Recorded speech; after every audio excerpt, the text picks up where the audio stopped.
And I do believe this is the Old Tube Radio Network. You may not find us on your TV, because in case you did not know, we're being brought to you by OTR. Brought to you by 27.085 megahertz. Brought to you by RADI. The Old Tube Radio Network. Brought to you by RADIO. Of course, that's Old Tube RADIO, because this is indeed the Old Tube Radio Network. And then if you're the Old Tube Radio Network, you should have some Old Tube radios somewhere in your net system, and we will do that tonight. First, we'll be checking in with the shortwave listeners.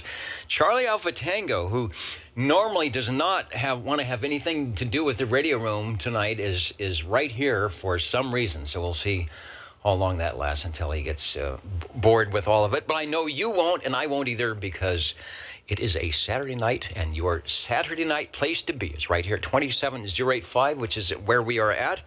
That's Channel 11. Uh-oh, cat. I hope we don't have a cat that wants to play with the headphone cord. 27085 in the Central Valley of California, also streaming at oldtuberadio.net, and I think there's some type of video thing that is happening somewhere. Hello all to you. We will hopefully check in. I think all my chat windows and things are working today, so keep an eye out to see what you have to say and get you checked in, as we will do with our SWLs. I got to get the list out here. If I didn't say so, my name is Dennis. I am the net control operator for the evening, and I will do my best to not break things and get everybody checked in. I'm out of space. I normally use well, you know what I can do? Let's move the keyboard over here, and that goes right there. All right, perfect. If you're playing the home game, look for the 5th day of February 2022, and away we go, looking for 00, SWL 51. Station. SWL 51, or say 00, checking in. Yeah, 00, got you checked in and sounding good. Thanks for getting it started off. Who was the station? Go ahead. Yeah, Dennis, this is Dennis out here in the ditch tank. I need to check in early. All right, I will get you in early so you can get in and out and do what you need to do. Thanks for stopping by the Old Tube Radio Network tonight. You are checked in. Dennis, I'd like to do that myself because I'm leaving right now. Okay, a lot of people. There's a lot of people out today doing stuff, so continue what you're doing, and I'll get you checked in as well. All right, thanks, Dennis. Dennis? Go ahead, sir. Yeah, I'd like to check in early there, Bel Air, 53. All right, got you checked in. Over. Thank you, sir. Have a good night. You did get that 131 there, did you not, Dennis? And 131 as well. Over. Okay, thank you. Have a good evening. Hey, Dennis. And I think 96 as well. And who else? Hello, radio. About 650, Dennis. 650, and was that 70? 60. Later, though. What was that, Mark? Over? I want to check in later. He wants a late check-in. You're like cornbread. He doesn't want to check in at all. We have late check-ins and early check-ins, so I will put you on that list. And 650 we've got. Over. There's always one. Hi, Dennis. Yes, sir. Can I check in on time? You can check in on time, and here we go. Thank you. But don't be afraid to break it. SWL number 1, who is neither late nor on time nor early. I don't know. He's just there. And of course, like this other guy, SWL number 2 is out there, OBP, and I did not look to see if he gave us any propagation. I know today, this morning, it was super loud, super strong on the signals from all across the U.S. here on 11 meters. So I'm thinking we definitely had some triple digit sunspot numbers, and perhaps an SFI and maybe an A and K index that were all good. So who knows? It's the gray line is past us, but it hasn't passed for Hawaii. We'll see what we can do. Yeah. And break OTR, go ahead. 24 asking for an early check-in. Yeah, go for it. You're right here on page 1. I'll get you checked in. Over. See, and it's not. It is not Super Bowl Sunday tomorrow, is it? No, it can't be. Next weekend. Yeah, that's what I thought. I think that's what happened. Everybody was getting everything ready because they don't want to be going away next weekend. They want to be ready. So that's what everybody's buying their big screen radios, their big screen SDRs. All right, now if I don't get moving here, we'll never get to the tube radios. And I think I've got the video screen configured. What's wrong, buddy? All right. Charlie Alpha Tango here is just, he's nonplussed with all of this, as long as there's the scratch machine going here. SWL number 3, I will get Rob checked in. SWL number 4. I try to do all this and not have something fall off the table. SWL 5. SWL 7 moments ago. Might be listening in on his portable device. Shortwave listener 10. I do believe that I saw Chrissy out there. Yeah, sitting right in the front row here on the video side. Oh, and she's giving a heads up that she is going to have a recipe for us tonight, and it's going to be a dessert, which is a perfect thing. This will go well with your whatever you barbecue for the big game or the little game or maybe even no game. Thanks, Chrissy. Always enjoy when you take a little extra time to make sure that we are all well fed here on the Tube Radio Network. Over to SWL 13. And that is Mr. Cobra. I have not checked my other page yet to see who is in there. He's there last week, but maybe not this week. I'll refresh the page and see what's going on. Check in anytime, anywhere. SWLs can come in, let me know. We're checking in tubes, SWL 14. And we will be checking in the tube radios coming up, so if you've got something, start warming it up now. It'll be ready to go. I've got, not only do I have a mouse and a mouse, I now have a mouse and a mouse and a cat. I don't know what kind of mix that is, but SWL 16, as always, Charlie out in the front row, and I hope you have the cat treats ready. This looks like it could be a cat treat kind of evening for sure. And Charlie is checking in from the frigid north. Hello, Dan. Yeah, we've been getting cold nights here. It's going to get down to the mid-30s, I guess, depending on where you're at. However, I did see that they're predicting some 70-style temperatures, which is not unusual for the first week or two of February here, so that all the things that are supposed to be blooming can start blooming. SWL 17. Shortwave listener 18.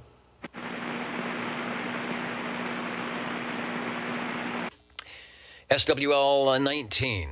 And I know that Chet is right up there as well. Doing the cue cards. All right, we've got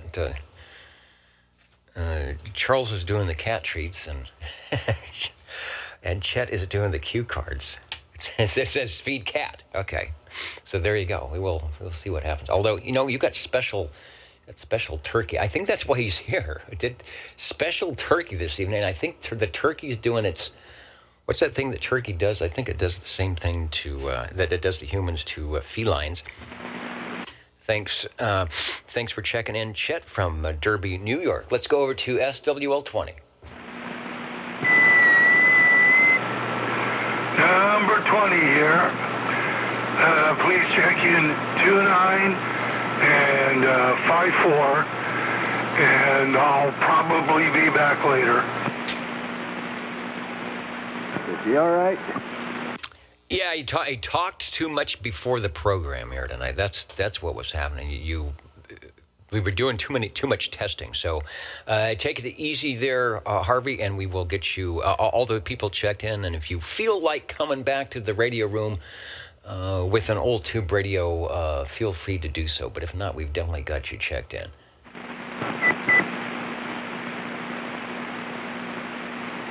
Okay. Okay, and all of a sudden, the computer wants to scan for viruses. So don't want to do that. I don't want to do that right now. Let's wait until after the program. The Old Tube Radio Network program that is. Looking for SWL21, Mr. JT, who tonight was on Old Radio Night with the Galaxy 5 Star Saturn, the Zodiac reverse preamp, and the Turner Plus 3 microphone on an Old Radio Night. I wonder if do I have a replay from that? Let me see. Sometimes it's hard to... Here it is. Roger that. When was the other one, Night Ranger? Audio from Channel 12, Old Radio Night, on the Galaxy Saturn. LED, it's all one word. Lizard LED with an S on the end. Lizard LEDs. So they must be talking about how to light up your antenna tower. $8 for 10 of them. Well, that's such a deal. They could do good deals out there, not like we do here in California. The Old Radio Night happening before this program, before this net, from the Wasama Swamps of South Carolina, thanks to J2, who takes time out of his evening to make sure that everybody's up and running. And he has the world's longest ground rod, and also he has an antenna way up in the air that seems to grab a lot of stations, way more than I can with my less than stellar Star Duster. Let's go over to, got you checked in, JT. Let's go over to SWL 22. And SWL 23. 23 is good too. I think we are on the normal echoing, not on the link. And as you heard in prior weeks, may have stepped on some toes from Elon Musk. And so we're kind of laying low at the moment with the satellite link ups, but we will keep them going when we can. I'll get a proxy check in for Mitch. I'm sure he will be by in a moment. SWL 24 checked in moments ago on an early call. Over to SWL 25.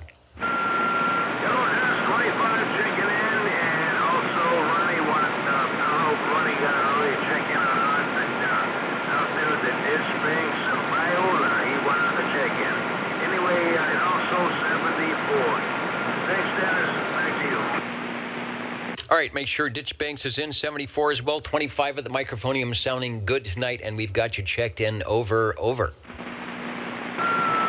Thanks, Dennis. And looking good. Let me put the X in the square. Figure out to turn the page without falling off the table here. Let's try SWL 27.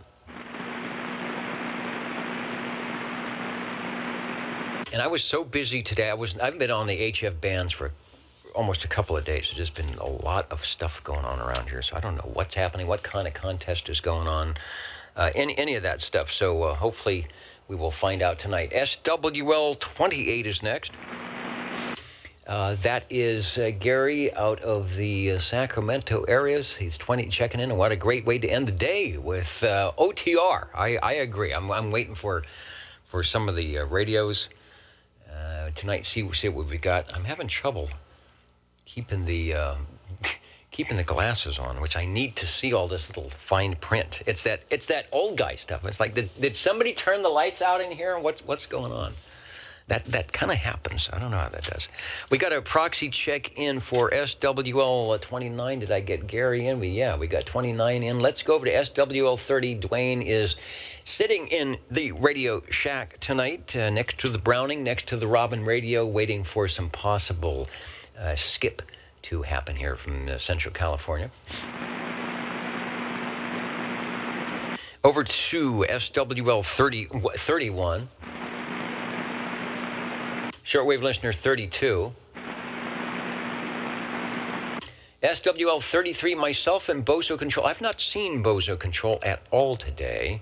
I haven't seen the limo much today. I wonder if he has something to do with the limousine. We'll find out coming up in the Bob and Steve episode. I'm not sure what is going on with that, but no honking of the proboscis.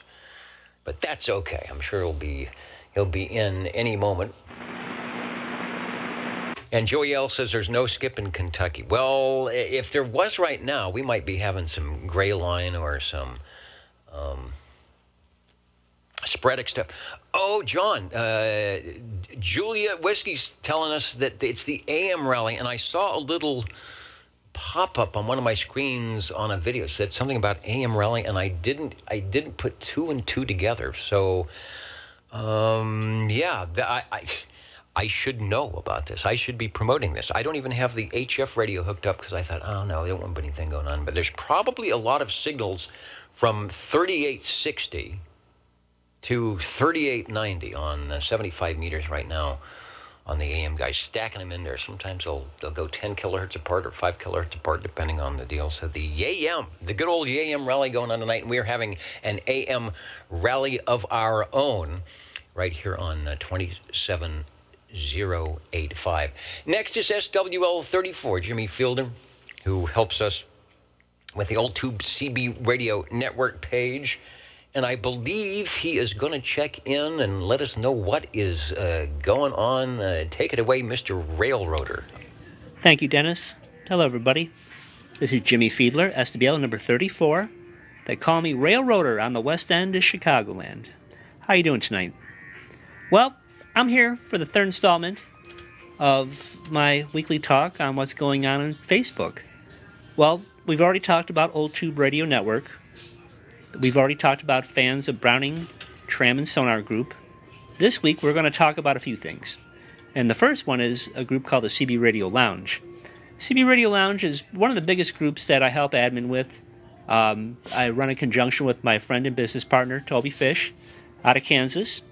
Right now, it's got around 13,000 members, a lot of posts, a lot of great content, a lot of great pictures.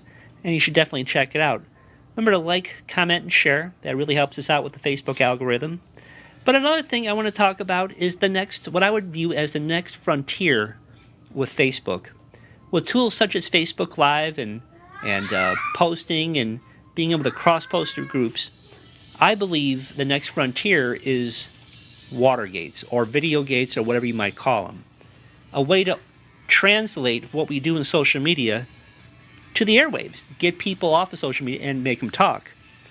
I think most of what you see now on Facebook and YouTube is really the top maybe 2 or 3% of the hobby. You know, let's face it, it's dominated by Channel 6, Channel 11, Channel 15, Channel 28. Not everybody's got the guns to get up there and talk. But I think where I'm looking at it from is I want to make channels such as Channel 13, a channel that almost anybody can get on there and connect with people that they've made friends with or talked to on social media. So we'll see how that works out. There's going to be more stuff coming down the pipeline as maybe the conditions improve. Also, I do have some ideas for vintage CB Radio Tube stuff coming up, kind of with the whole video gate thing. So we'll see where it goes. But thank you again, and we'll talk to you next week.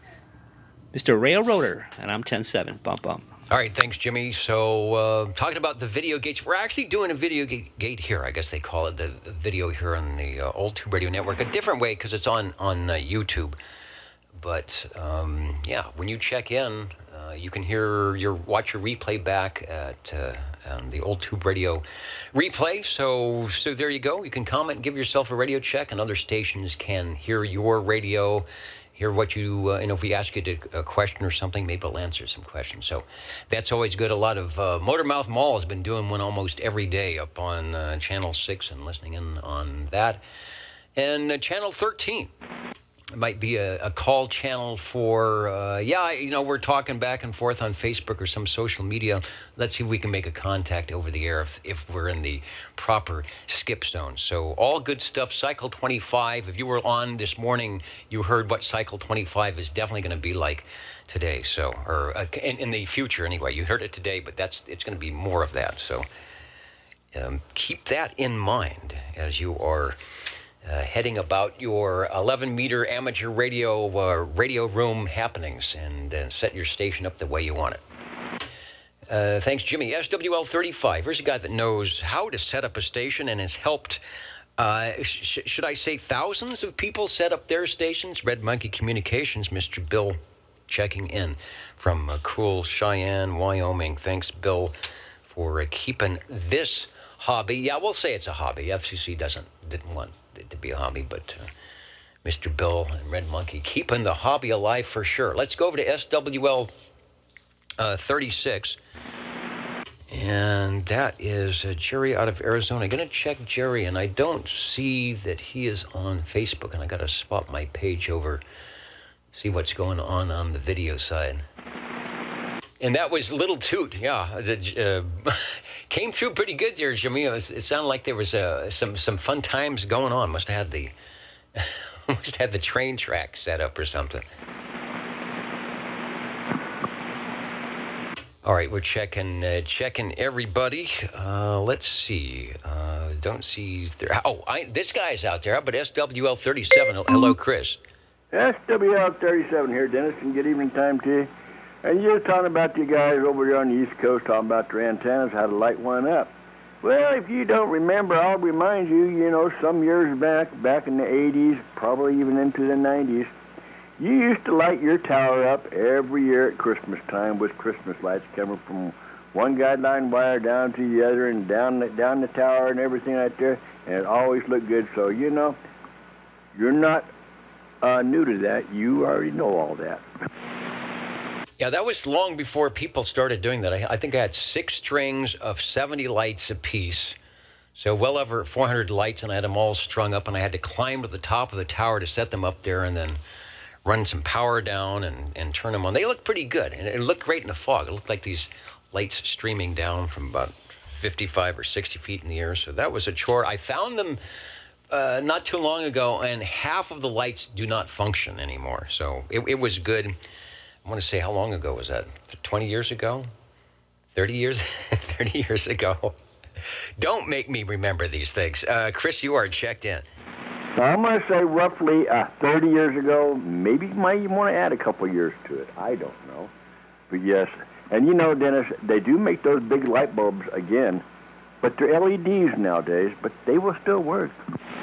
Yeah, and they're probably a lot cheaper than when I paid to put that thing up back when. But those were the first sequencing lights that they put on the standard little, I don't know what they were, the small bulbs. But they worked, looked pretty good, and it worked for a while. Thanks for checking in. You betcha. I just had to bring back memories.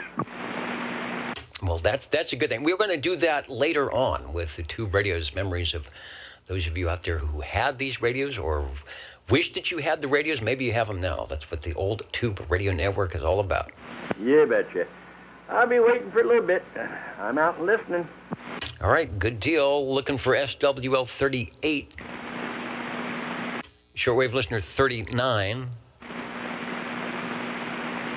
SWL 40. Okay, SWL 40 here.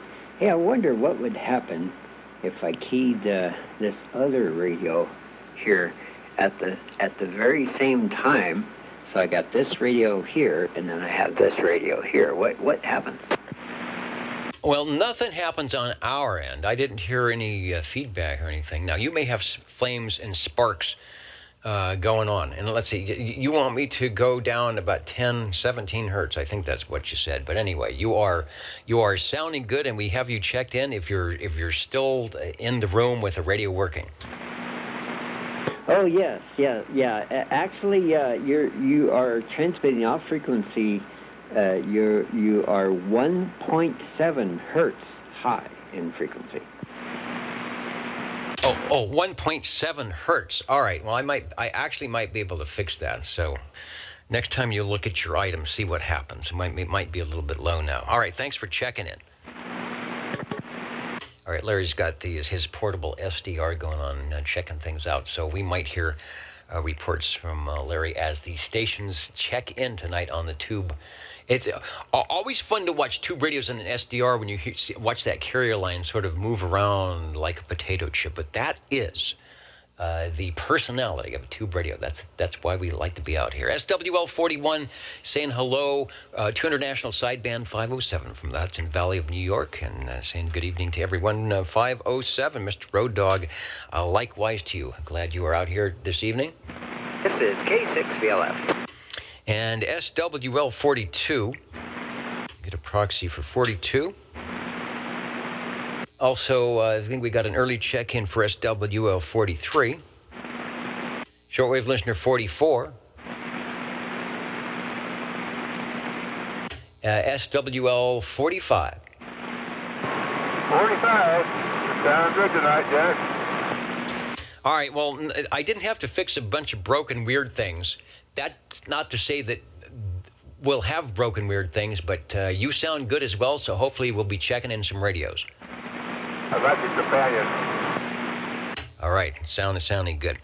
Question from Private Thor. Where is the fish camp, QSL? Fish camp is an area just outside Yosemite National Park, about a mile to my north and east. So the digital SWL from Fish Camp is up near, at least the ISP is showing up somewhere up near Yosemite. So they're sitting by the campfire, listening in for your old tube radios tonight. Listening for SWL 46, SWL 47, shortwave listener at 48. And SWL 49, I probably shouldn't say anything, but we had a great conversation before the net here, Ed and Dennis and I, with Sweet Country Mama, sounding good on that radio. Looking for SWL 49.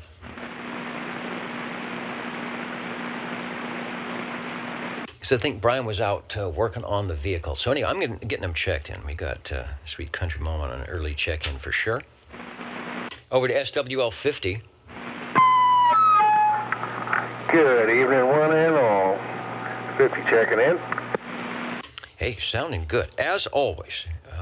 That radio never sounds bad, but you knew that. Got you checked in. SWL 51, the guy that got us started off as 00 might still be out there from Sanger. Hello, radio.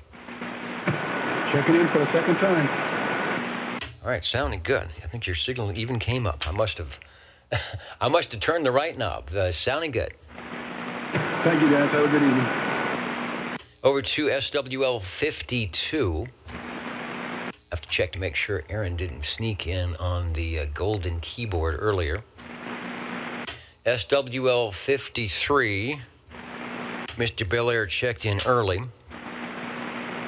Before I turn the page, let me say hello to the digital SWLs. Who's up in the balcony tonight? Of course, right there, waving a hand, shining. They have one of those little, what are they, like the LED laser lights. They play laser tag, although Kitty is not wanting to play laser tag. I think after all that turkey squamish gang up there with the, well, I'd say the popcorn cart, but there's a lot more than popcorn now. So if you're too far from the green room, go up there and visit the unknown SWLs. Hello to Texas, Georgetown, Ohio, Inez, Kentucky, always listening in. Dallas, Georgia, coming up to you. Auberry, California, Woodland Park, Colorado, beaconing, pointing the beams, waiting for some from DX to happen.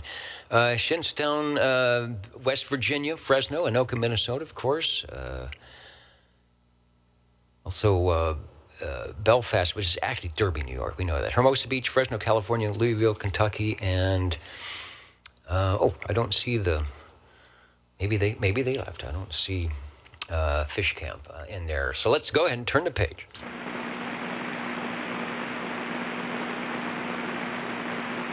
First, I have to find the page.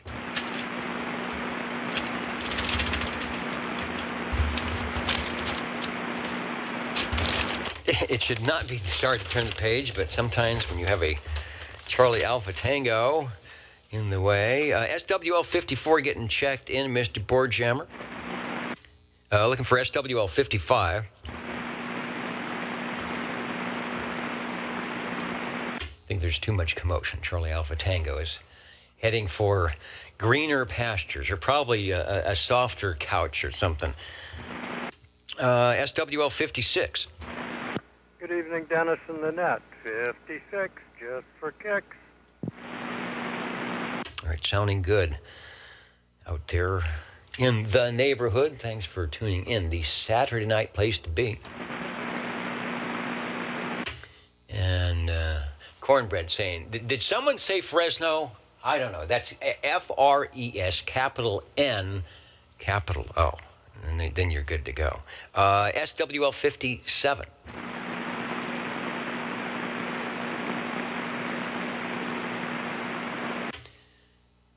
Let's see, did I miss 57? I'll keep an eye out. Sometimes things scroll by when they go by early. SWL 58. And I did not make the Wednesday night net. I did not make the Friday night net. It's been super busy here, so I bet Jeremy has been lurking on some frequency somewhere. We'll get Jeremy checked in. SWL 59 right here. What does Motormouth Mall say? Right here, right now. Uncle Hairball checking in. Also making his appearance on, I think, Old Radio Night tonight. Yeah, from the boonies of South Carolina. I don't know if he's quite in the Wasama Swamp area, but sounding good from SC tonight. Over to SWL 60. Ooh, Dennis, SWL 60. Evening time to all the fellas out there. Hey, and good evening as well. Sounding good on the old Jake's Base area. Thank you much, Dennis. Over to SWL 61. All right, I want to make sure I get to Dean. Usually I end up stopping right between 60 and 61 and going on some monologue. But tonight I said, nope, we're going to get Dino checked in. Thanks for standing by. And now I'm going to stop. I wanted to say who's hello to who's listening over on the video side. Of course, Cornbread, who was testing my IQ earlier before the program here, before the net on the video side. I thought he was testing my SWR because we kept coming up with 0, but it turned out to be an IQ test. Who would have thunk? DD21, of course, is listening in tonight. Hemorrhoid, hello from Low Country, Charleston, South Carolina. Glad to have you listening in. AJM Jazz, good evening from Nashville, Tennessee, where not only do they have jazz, but some good country music as well. Private Thor on a frequency in Squamish, BC, up in the balcony tonight. Check them out. John is listening in from Scranton, Arkansas. Who else? Hemorrhoid is also in tonight. Coming up to the Widow-Sided Beast. We'll be checking you in just a little bit. Also, who else is jumping in? Joey L's catnip. You know, I actually grow catnip here. It's a lot. What is it? I guess it's a mint plant. But the problem is you have to elevate it. Otherwise, you have cats from all over that just sit there and roll in it and crush the whole thing up. So I will probably be doing my catnip this year, but I've got a little elevated planter that I'm going to try it. XOR is monitoring OTR and playing Sudoku out there in Redding, California. I don't know. We just might get some of that short skip here this summer and be able to chat with XOR. And if you, I don't know what your license class is, but if you get on 40 meters, I know I'd hear you perfectly up that way. Got a lot of big stations up in that part of the area. Hello to John, waving a hand from Iowa, KJG 4755 from KEO 8492. And Caller Radio shouting out to Lego Brandon. All right, well, whatever. Got to be out there somewhere. And it is good to see. Korea's cool. Haven't seen you on the chat for a while. He's back in Texas after many years international. Looking forward to restoring his equipment and getting back on the air. All right. Well, I'm not sure if you've got 11-meter equipment or some ham equipment, but get that thing restored. Get them restored, and we will be talking with you on some frequency somewhere. Crash 350 also listening in tonight. Rusty Rails, greeting the radio fans tonight. Will be come up to Levon is also listening in. And big hello wave, Rainmaker in Hudson Valley, New York. And let's see. Oh, I missed Chet. I missed your check-in, but he's checking in currently at 7 degrees Fahrenheit with a -5 wind chill. And that's up there in Derby, New York. So, all right, we're not going to complain when it gets to 38 tonight. I will guarantee that. He says the warm glow of the Cobra 98 is warming the radio room this evening. And I hope, likewise, at your station, if you're in the area, if you're within the sound of the old Tube Radio Network, we hope you will be keying up your glow-in-the-dark radios that are warming up the room. All right, let me continue with the roll call, looking for SWL 62. That is King Duckford.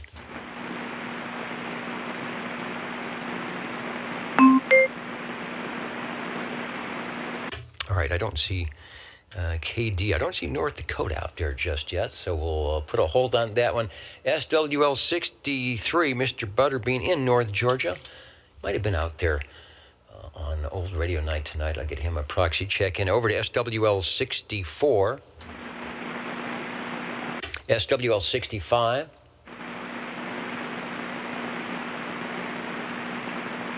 SWL 66.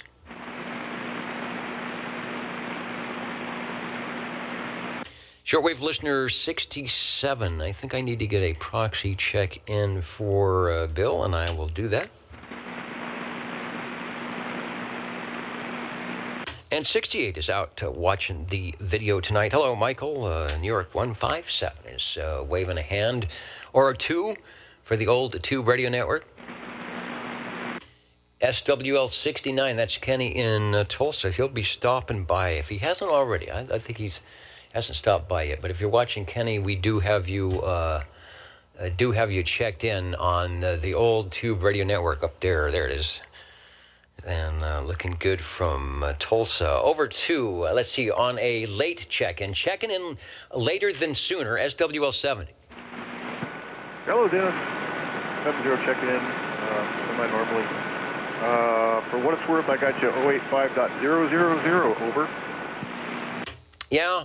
Well, you know, sometimes if you get one of those real magnified frequency things, you might be able to see the plus or minus whatever. But I think that's, at least for AM, and the FCC gives us a 700 cycle slop on either side of our crystal.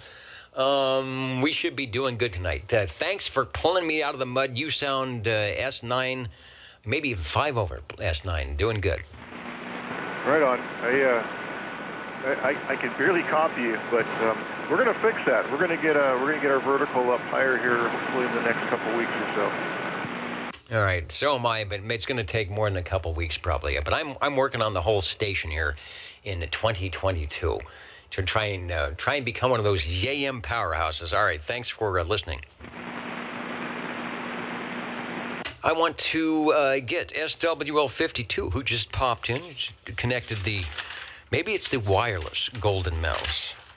I have a wireless Golden Mouse, which is not a very good piece of gear, but it works if I pull the batteries out every 3 or 4 hours to reset the thing.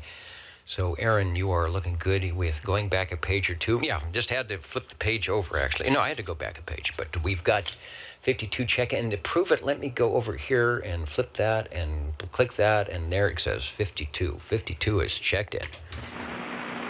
We are on page 3 for those playing the home game, coming up to Stan, SWL 71, and I should refresh my page to make sure that he is actually there, and I bet he is. So let me put the 71 in the box here.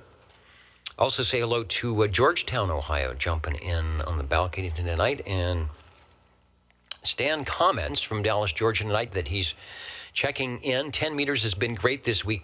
I tuned in early. 10 meters was hopping. The 28, 425 Todd Beacon was going. I know the band is open. When I hear Todd, he said he worked many West Coast stations this week. I should listen in. Unless you're CW, I could listen in there. Worked Montana, Vermont. Oh, the QSO party's going on.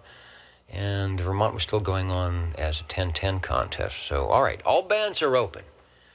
So, if you can't transmit, listen in, become an SWL, see what's going on. Enjoy the propagation, because you too might be getting your extended license to do all sorts of good stuff. Thanks, Stan, for the report. I'm going to be super busy next couple of days, so probably not going to be doing much HF radioing, but I will listen when I can. Over to SWL 72. Shortwave listener 73.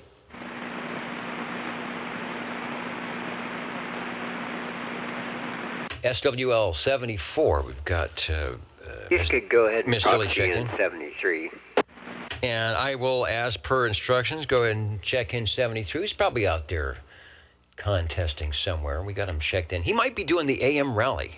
John has got some classic AM boat anchor radios. He is actually, and it's been a long time, but he's actually checked in on one of those radios here on the old Tube Radio Network. So if he's on the AM rally, I have to get to him to go to that 11-meter. I'm sure he's got one of the non-Class D 11-meter radios. Get on the 11-meter band and say hello to us here in the old Tube Radio Network. Looking for SWL 75. We won't rat him out, right? A check-in is a check-in on 11 meters. SWL 76. That is Raccoon Radio Ranch. I'm looking for Raccoon Radio Ranch. I haven't even seen the raccoons lately, let alone the ranch or the radios. Over to SWL 77. Well, good evening, Dennis, and hello to all the listeners. 73s from 77 out here in the mobile, checking in. All right, and even stronger, about 22 over at S9 now. That radio just keeps getting better with as long as it's on. Yeah, it just loves the old Tube Radio Network. All right, as do a lot of us. We're waiting for those radios to stop by, and they will be coming up here after the roll call. Thanks for checking in, 1017. Thank you. From Everett, Washington, via Wild Wildemar and places beyond.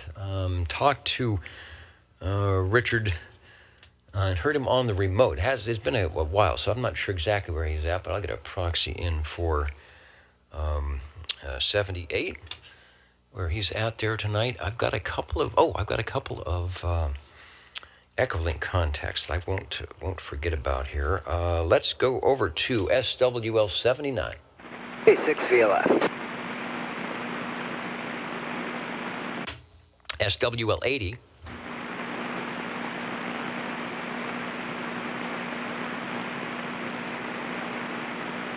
And let's see, before we turn the page, let's see what is happening in the world of Bob and Steve and all things good at the Old Tube Radio Network. 27.0850 TR Channel 11. Whoopee. It has been a whoopee kind of weekend here, episode 101 of Bob and Steve letting us know what is going on around the ranch here, around the old Tube Radio studio. Fresno State won last night. I didn't even know they played. 73-56. I'm assuming this is basketball. 73-56 over Nevada. Next game tomorrow night with Wyoming, 7 p.m. That's got to be basketball, right? With that kind of score. The Jingle Singers are talking about going to the Super Bowl in Inglewood next weekend. The Super Bowl's in Inglewood. I don't know any of this. When I lived down there, Inglewood was the Fabulous Forum. I was there when they built the Forum from whatever was there. I don't know what was there. The Fabulous Forum, the Lakers, and the Kings hockey game. I remember the first Doors concert, I think it was 1968 or 67, 69 anyway. And now it's something else, and now they're having the Super Bowl there. Wait a minute, the Jingle Singers want to go to the Super Bowl.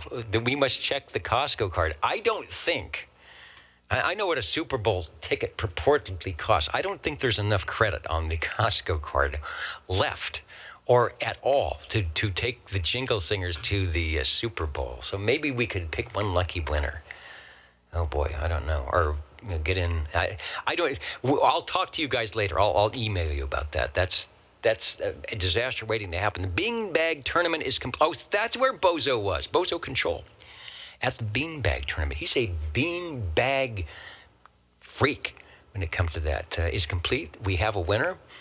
And I hope it's not Bozo Control, because I would check the results. I would check the video replay, because there could be some foul play going on. It was set up in the Green Room Lounge tonight from Milwaukee, Wisconsin. Is the Sanford restaurant from Milwaukee, serving char-grilled shrimp with miso noodles. If you like the shrimp and noodles, and I sure you do, because I see a lot of people over there right now. And some eggplant. Eggplant is good if you do it right. Braised duck. That's not to be confused with a mud duck like this station here. Braised duck is much better, probably a lot less greasy. Cabbage and apples, potato puree. Boy, we have really exotic stuff around here. I'm kind of used to cornflakes and Ovaltine. Drinks on Bob and Steve. Thank you, gang. I can always count on you to come through. And as we say, join us after the net. You know the password to get in. Don't forget to feed the fish. 27.0850 TR Channel 11. Don't forget to feed the ducks. Hello from the One Element. Good evening there, Dennis, and the rest of the crew. Sounding grand. Don't feed the birds. Got to feed the fish, don't feed the birds, stay off the grass. Signs everywhere, a sign. SWL81 Steve Areno, who is probably breaking all those rules. He'll feed the birds and the fish or whatever. Keep things going on. Mr. Unicorn, hello, radio to you. Let's go. SWL82 got an early check-in. Over to SWL83.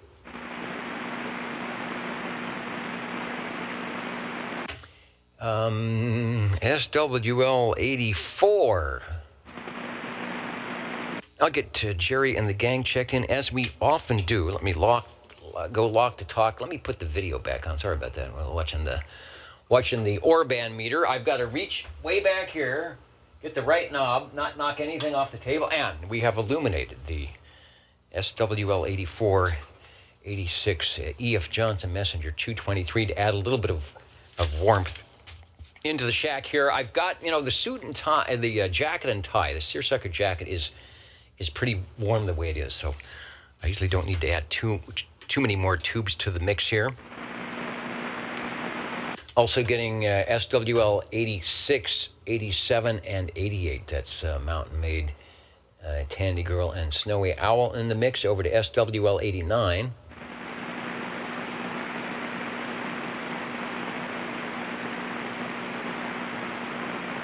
GWD Lab says, say beanbag tournament 10 times fast. Let's see, beanbag tournament. Well, I won't go 10 times. We used to have those exercises in some of our radio classes. There was the soybeans were joyously coiling. And there was another one, Esau wood, could saw wood, or something like that. But I think the beanbag rates up there with a good tongue twister. Let's go over to SWL 90. Got a proxy in for 90. SWL 91. Oh, Felix is right there.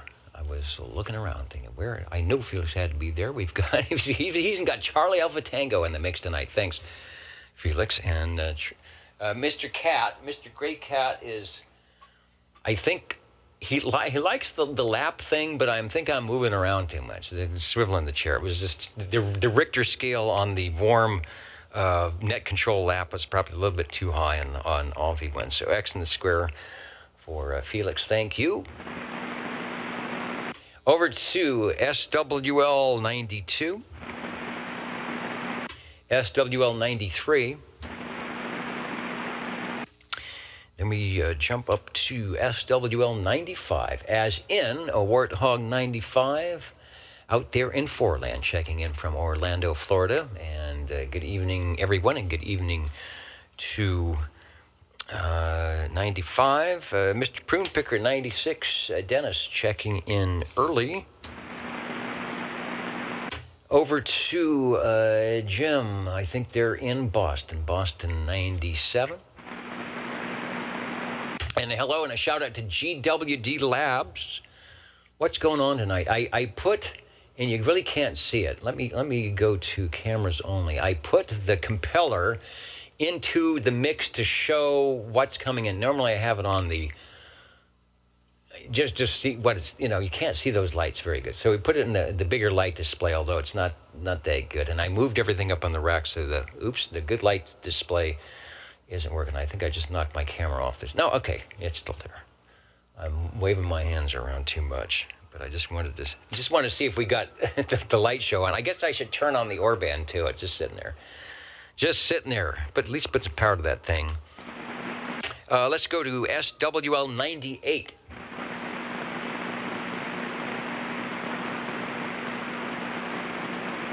And GW says he's in for the blinking lights. Yeah, some people they tune in for the tubes, but they stay for the blinking lights. That's me too. I got to have some blinking lights. Tracy, I'll get you checked in. You were probably in last night, and I didn't get a chance to hear you, but doing good. I hear I'm great on sideband with the new setup. Let's go to SWL 99.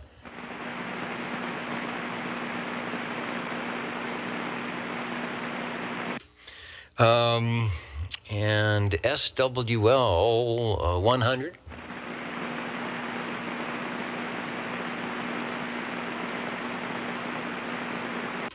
Let's see. You know what? Let me. I want to test out the Echolink. I think X4000 is on the Echolink for a quick. If you're there, X4000, I want to do a quick Echolink check, which I haven't even done, but you'll be a good person to check things out. So I'm going to stop for just a second. We'll continue. I'll make sure I'm up, and if I don't wreck the studio, we'll see if we can't get the Echolink up and running. KN6LW, KB6GFD, take a transmission, sir. Over.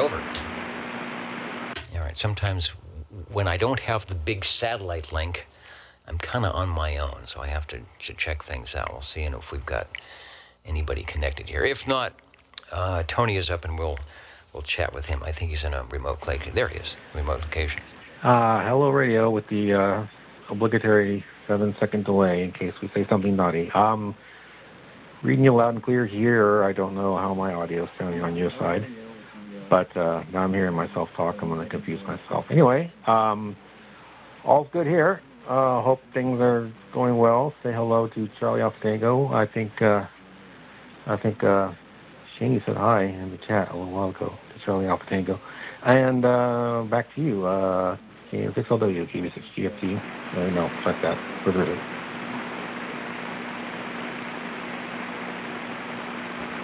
All right, looks good. Thank you for that check. X4000 is part of our introductory crew at the tops of the hour, and so he's heading back to the microphoniums. Thanks for the quick check, so I know at least that part is working. And Charlie Alpha Tango has gone on to bigger and better and less rocking around places here. Thanks X4000 for jumping in. Let's see. Let's go over. We left off at SWL 102. John, who is in there? 102, right there. Yeah, Digital 102 from Scranton, Arkansas. Thanks for checking in, John. Let me get your number lit up here on the screen. And bingo, you are checked in. SWL 103. And King Duckford, I knew you would be there. Sometimes the coach in 6 is a little bit delayed, a little bit late, but it is here now. So I even put an X in the square. I knew you'd be there, but I'm making it official now. I'll go up to the top of the page and put the 62 back in the box. Tube radio's coming up, so don't go away. If you've got one warming up, we will be checking it in. Let's go over to SWL 109. Good evening, Dennis. This is Crawdad 109 checking in. All right, Crawdad, you are sounding good. Thanks for being patient. Sometimes I get going and talking too much, and slow things up. You are there right on time, as usual. Thanks for checking in. Thank you, Dennis, and I enjoy listening to you.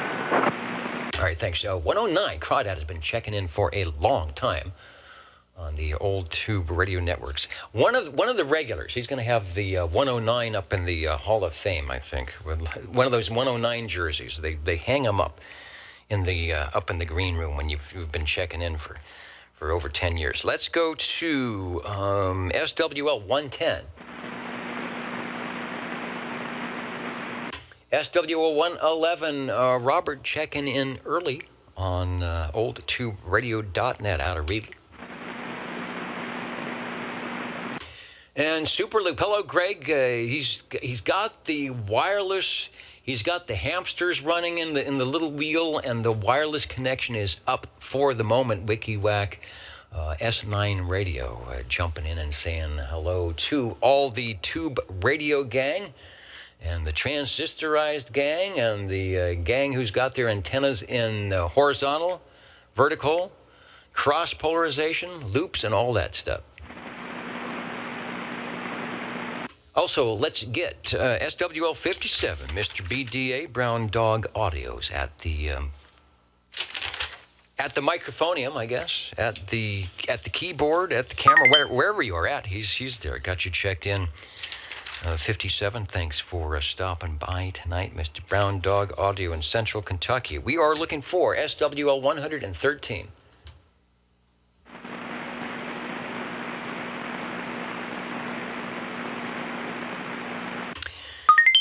SWL 114. 114, checking in. And 114. Rick Shaw, hello, radio, sounding good. We've got you checked in, over. Thank you for the check-in, Dennis. There's another guy who's got his SWL jersey in the OTR Hall of Fame, 114. Let's try to find SWL 128. That's John out in Fairfax, Virginia, listening in. Might be doing some contesting this weekend. Looking good, John. I see you on the list. Got you checked in early. SWL 131, Mr. Rood out of Clovis, California. Over to SWL 133. Hello, Dave. Good evening, Dennis. Please check in 133. All right, 133, we can do that. X in the square, as we say. Another check-in sounding good here in Midtown this evening. All right, well, hopefully the power will stay on. I think we're supposed to be getting some decent California-type February weather. So maybe the power won't go. Maybe the weather has nothing to do with power out where you're at there, Greg, but you never know. Let's try SWL 135. KB6GFD, this is KD6QLG. I had to find my microphonium. Oh, shit. All right, I had to find the microphonium here, over. Yeah, I thought maybe my radio went dead for a second. SWL 135 checking in, KD6QLG.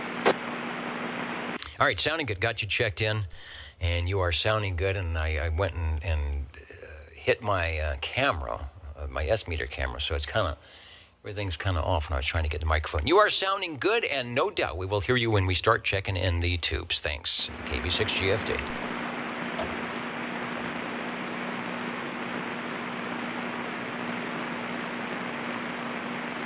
All right, just trying to fix the camera. It's kind of listing.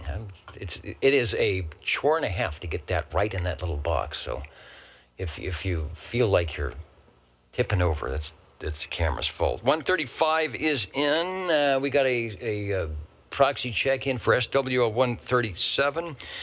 And I will try to go up to this guy who's listening in on Echolink, give him a little play in to see what is happening and see if Tony is listening in. AJ6PD from KB6GFD on the Echolink, over.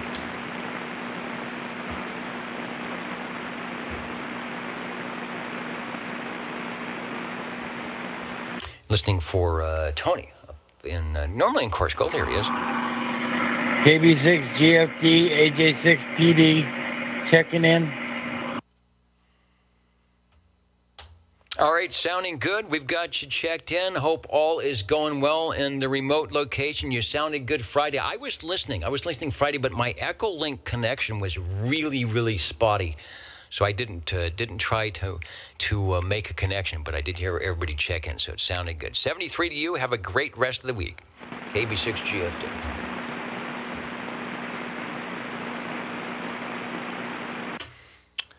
Tony is in on the Echolink, and 147. Neil is also, and I saw him check in earlier.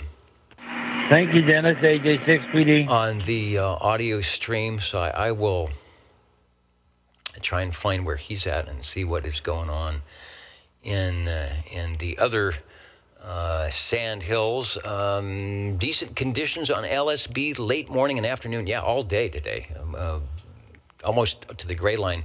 Held on till 10 p.m. last night. And Dr. Jazz and the Carolinas. All right, thanks, Neil, for the update. Let's go over to SWL 188. Good evening time, Dennis. Good evening time to all SWLs. 188 checking in. All right, did you have a chance to get on this morning? I'm going to say you probably didn't even need much of an antenna to shoot skip this morning. It sounded pretty big. It was pretty crazy. Yeah, even Motor Mouth Mall had a video gate going and sounded pretty good. All right, you're sounding good here locally, and we've got you checked in. 10-4, thank you.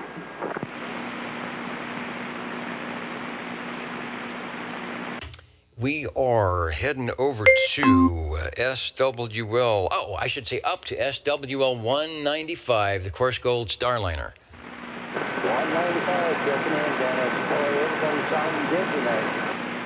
Yeah, it must be that cold air, beginning the signals around, and I'm not having trouble hearing anybody. Maybe I finally I moved that 1 hertz on my frequency dial. That could have been it. You are sounding good, and we've got you checked in. Thank you, Dennis. Likewise. You take care. Have a good evening.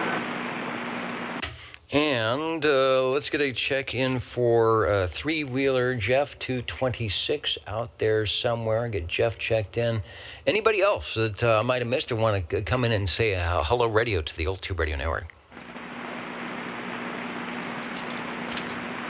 Got the one element checked in. All right, I'm going to jump out here quickly because I do want to get to the tube radios and kind of stay on time, which is hard to do here on the Old Tube Radio Network when I'm sitting in the air chair. Back in a moment, I'm going to see if I can fix that S-meter camera, and we will have your favorite tube radios coming in on the Old Tube Radio Network. Over. Oh, before I go, I looked at the right screen. 23 Skidoo, probably out paying the bill to Elon Musk. to get the satellites back up. Maybe it's a little payola involved. I don't know. He's checking in for the OTR Hall of Shame. And he's surprised to find just one jersey on the wall. His. Well, that's the Hall of Shame. Anyway, it fits. I'm sure mine is up there. You know, you might have looked, and it looked like a 2 and a 3, but it probably was a 3 and a 3, and that's mine, which I think is probably going to be up there forever. You are looking good. Thanks for stopping by, and OTR will be back with the tube radios shortly.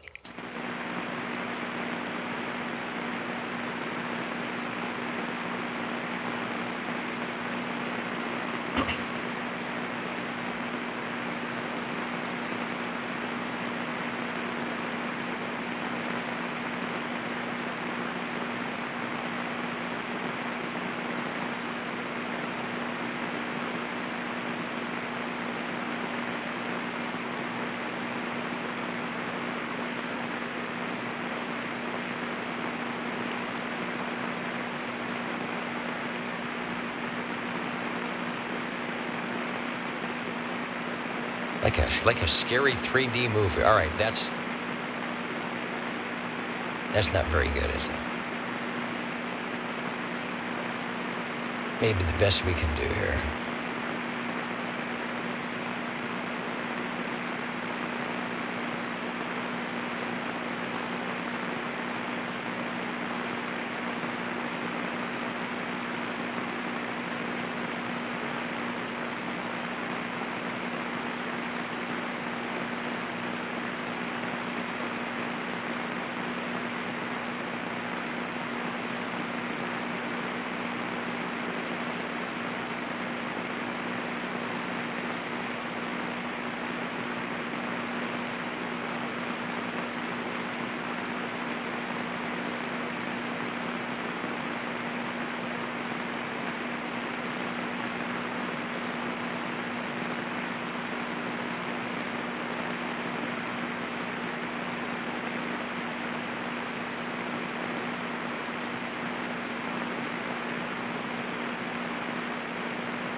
and you are listening to the Old Tube Radio Network. You may not find us on your TV, because in case you did not know, we're being brought to you by OTR. Brought to you by 27.085 megahertz. Brought to you by RADI. The Old Tube Radio Network.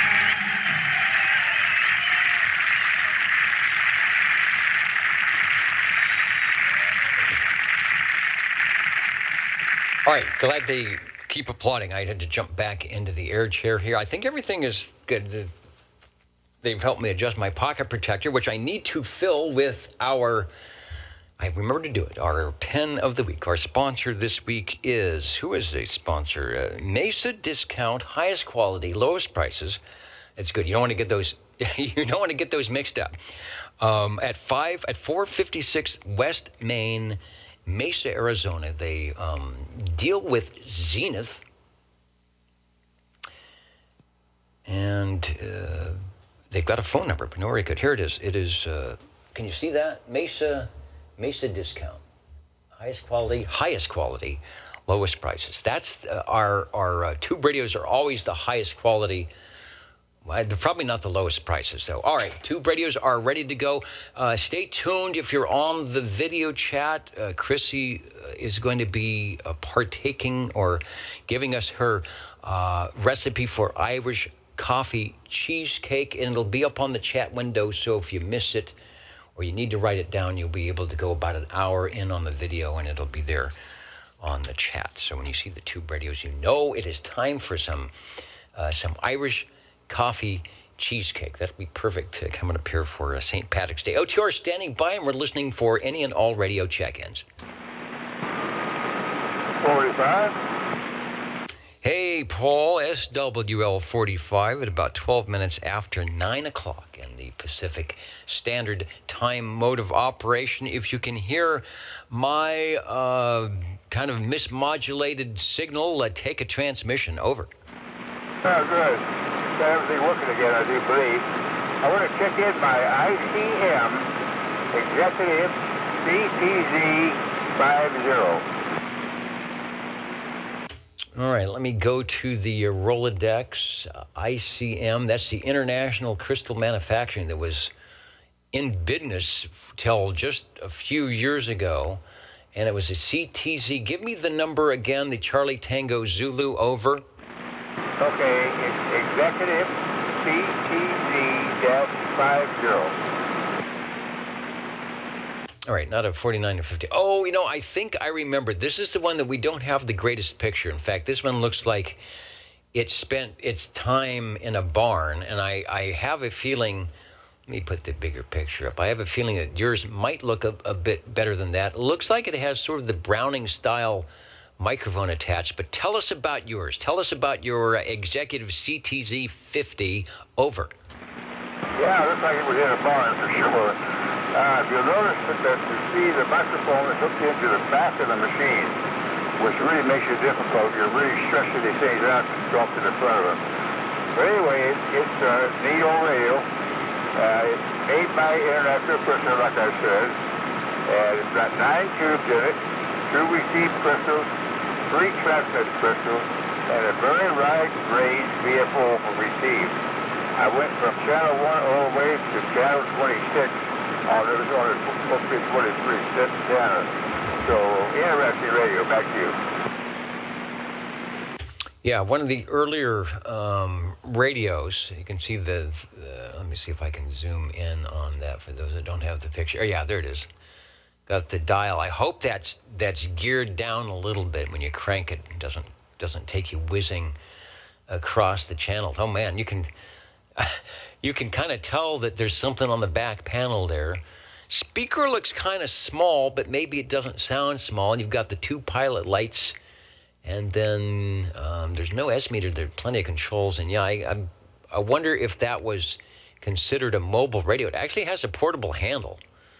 Has a handle on it. I don't see a mobile mounting bracket, but maybe they had it in the side there because I thought it would be a better place to put it if you were mobile. Anyway, you sound good. Take a transmission I'll check the frequency on the executive crystal manufacturer. See how those crystals are holding up. Take a transmission over.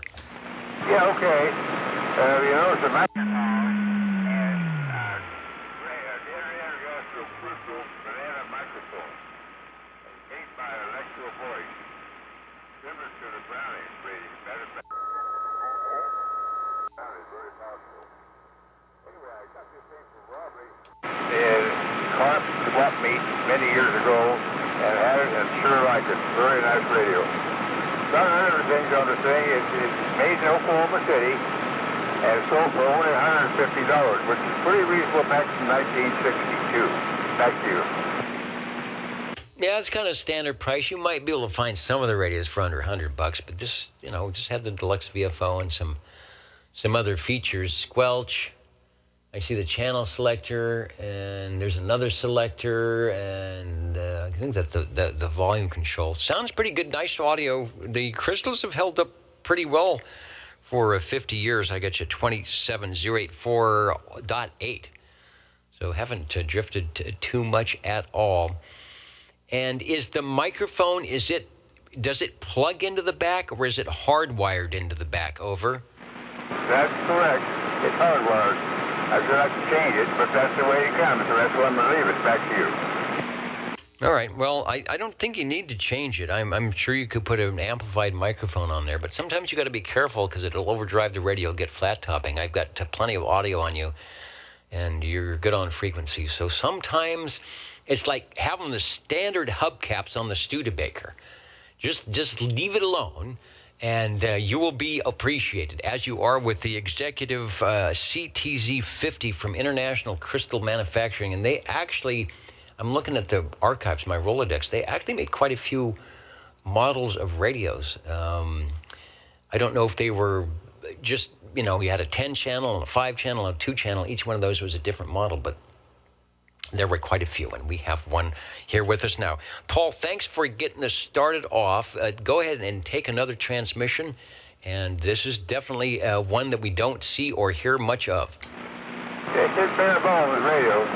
Got 2 lights on the front. You notice right underneath the speaker.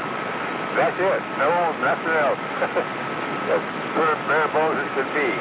But a neat radio, I like it, and thanks for checking in, Dennis. All right, I've got the RF gain set up high. If you're watching the playback, you'll see my S meter kind of hanging at S8, and that's where you are. Now, that doesn't mean you're in the noise. The noise is less than that, but I'm just bringing it up, and you can see the meter wiggle forward when you talk, so it's putting in a good signal, but probably about an S8, and my noise level is less than that, but I've got the noise canceled out, so our SWLs at home don't go crazy. And me, listen on the headphones. Don't go crazy listening to all the static. Sounding good, and thanks for getting us started off. Thanks, David. Also wanted to say hello, Radio 2 Wild Wildemar. Sounds like you are back in the original air chair, Richard. Let me get you checked in 78. I haven't been listening on HF too much to see if I heard you on the remote or whatever, but back in... and sounding good, and we've got you checked in live from Wildemar. Also, hello to Paul V. Paul is listening in, saying hello to all the SWLs and old tube radio operators. We are standing by looking for radio number 2. 135 mobile. Hey, and we have a mobile check-in. Yeah, if you're watching the OTR video, this should be on your new big screen. I apologize. I will try to get the radios on the screen way more than me, so you can check out your brand new 90-inch Super TV from the Super Bowl. SWL 135, hello, Mr. Green Arrow, saying you're mobile. So tell us about this thing called mobile tube radio. Over. Well, I think it's like any stationary mobile. Well, any stationary radio, except I'm out in the car with the mobile magnet mount antenna and running this thing off of 12 volts. Or actually, I think it's closer to 13.8 volts, which I think these things are reasonably designed for. At least I hope so. Anyway, this particular one is a radio that everybody's already really familiar with, but maybe just not out in the mobile. This is the Robin, T as in Tango, 123 Bravo, Green Radio Mobile. Let's see, it's got all 23 channels, but it's got 11 tubes in here. I can't believe it's got 11 tubes. That's a lot of tubes for a mobile radio. And it actually, it doesn't quite get as hot as it does in the AC or wall outlet type configuration, but it does actually get warmer than I think it probably should. So it, believe it or not, it is actually providing some heat out here in the mobile. Back to you. It could be a good thing in February, not so in July, and that is, I won't call it a complaint, but that's something that a lot of people notice with that radio, that it runs quite hot. Maybe not as hot using the, the DC to DC converter. I think the 2 transistors that they have in that radio probably help do the mobile thing. I'm assuming you're not hearing the vibrator chattering away on that. Green in the mobile. I hope it matches your upholstery. I hope it goes well with that. Kind of a big radio to put in the car, but notice, and I think we are showing the radio that we're listening to. I think this is yours. It's on the table, sitting using the mobile bracket as a stand, even though it says it's courtesy of somebody else. Somehow it got mislabeled, but I think this is the radio that we're actually listening to. And HJM Jazz 73 to you. He says have a great weekend. He's listening to the show. He's going to stay up just a little bit later to hear the mobile check-in here from Mr. Green Arrow. Back to you, Cliff. Take a transmission and make the modulation light blink a little bit. Well, oddly enough, it really is doing that. I hope the modulation is as good as the light and the meter is indicating. The meter is bouncing quite well, and the modulation light is flashing nice and bright. And yes, this is the original handheld mic. If you've got my picture, that should be in the picture. It's a small black plastic mic with a little birdie symbol in the meatball area, and it seems to be working properly. Back to you. It works great, putting out some good audio. Not super punchy on the highs, but not muddy on the lows, and plenty of gain, at least for your 5 dB over S9 signal here into Midtown. The Robin T123, I believe, 23 Skidoo says that is the Panasonic chassis number 2, or the second version of the Panasonic chassis that was very popular from 1972 to 76, when they figured out how to make it do the 40 channel thing. Oh, and we should talk about the range expand on the microphone, and yeah, that's the picture, because I'm looking at the microphone right in the bottom. So if you said you had it on, I don't remember if you said it is doing a good job. I did not say. I forgot all about that. But it is on, and I will take the chance and switch it off if you'd like me to. Okay, and unless you think it will never come back on again. And we have some of the viewers and listeners saying, wow, that's cool to put a rig in the mobile, but it does have, you didn't have to do any trickery, right? There is a cable that is supplied or comes with, or you can get for the Robin, that does it plug into the normal connector on the back and then just only have, what, two wires coming out of it for your plus and minus? Oh, yes, just like all of my other mobiles. Most of these do a base mobile thing. They've got like a built-in internal AC power supply, but if you wire that plug up differently, you can just run your black and red wires out to whatever connectors to your battery. At least that's the way I've done it for many years now in the past. Well, just like the others, I use T connectors because they're easy. And my ham radios have the T connectors as well, so it worked out well.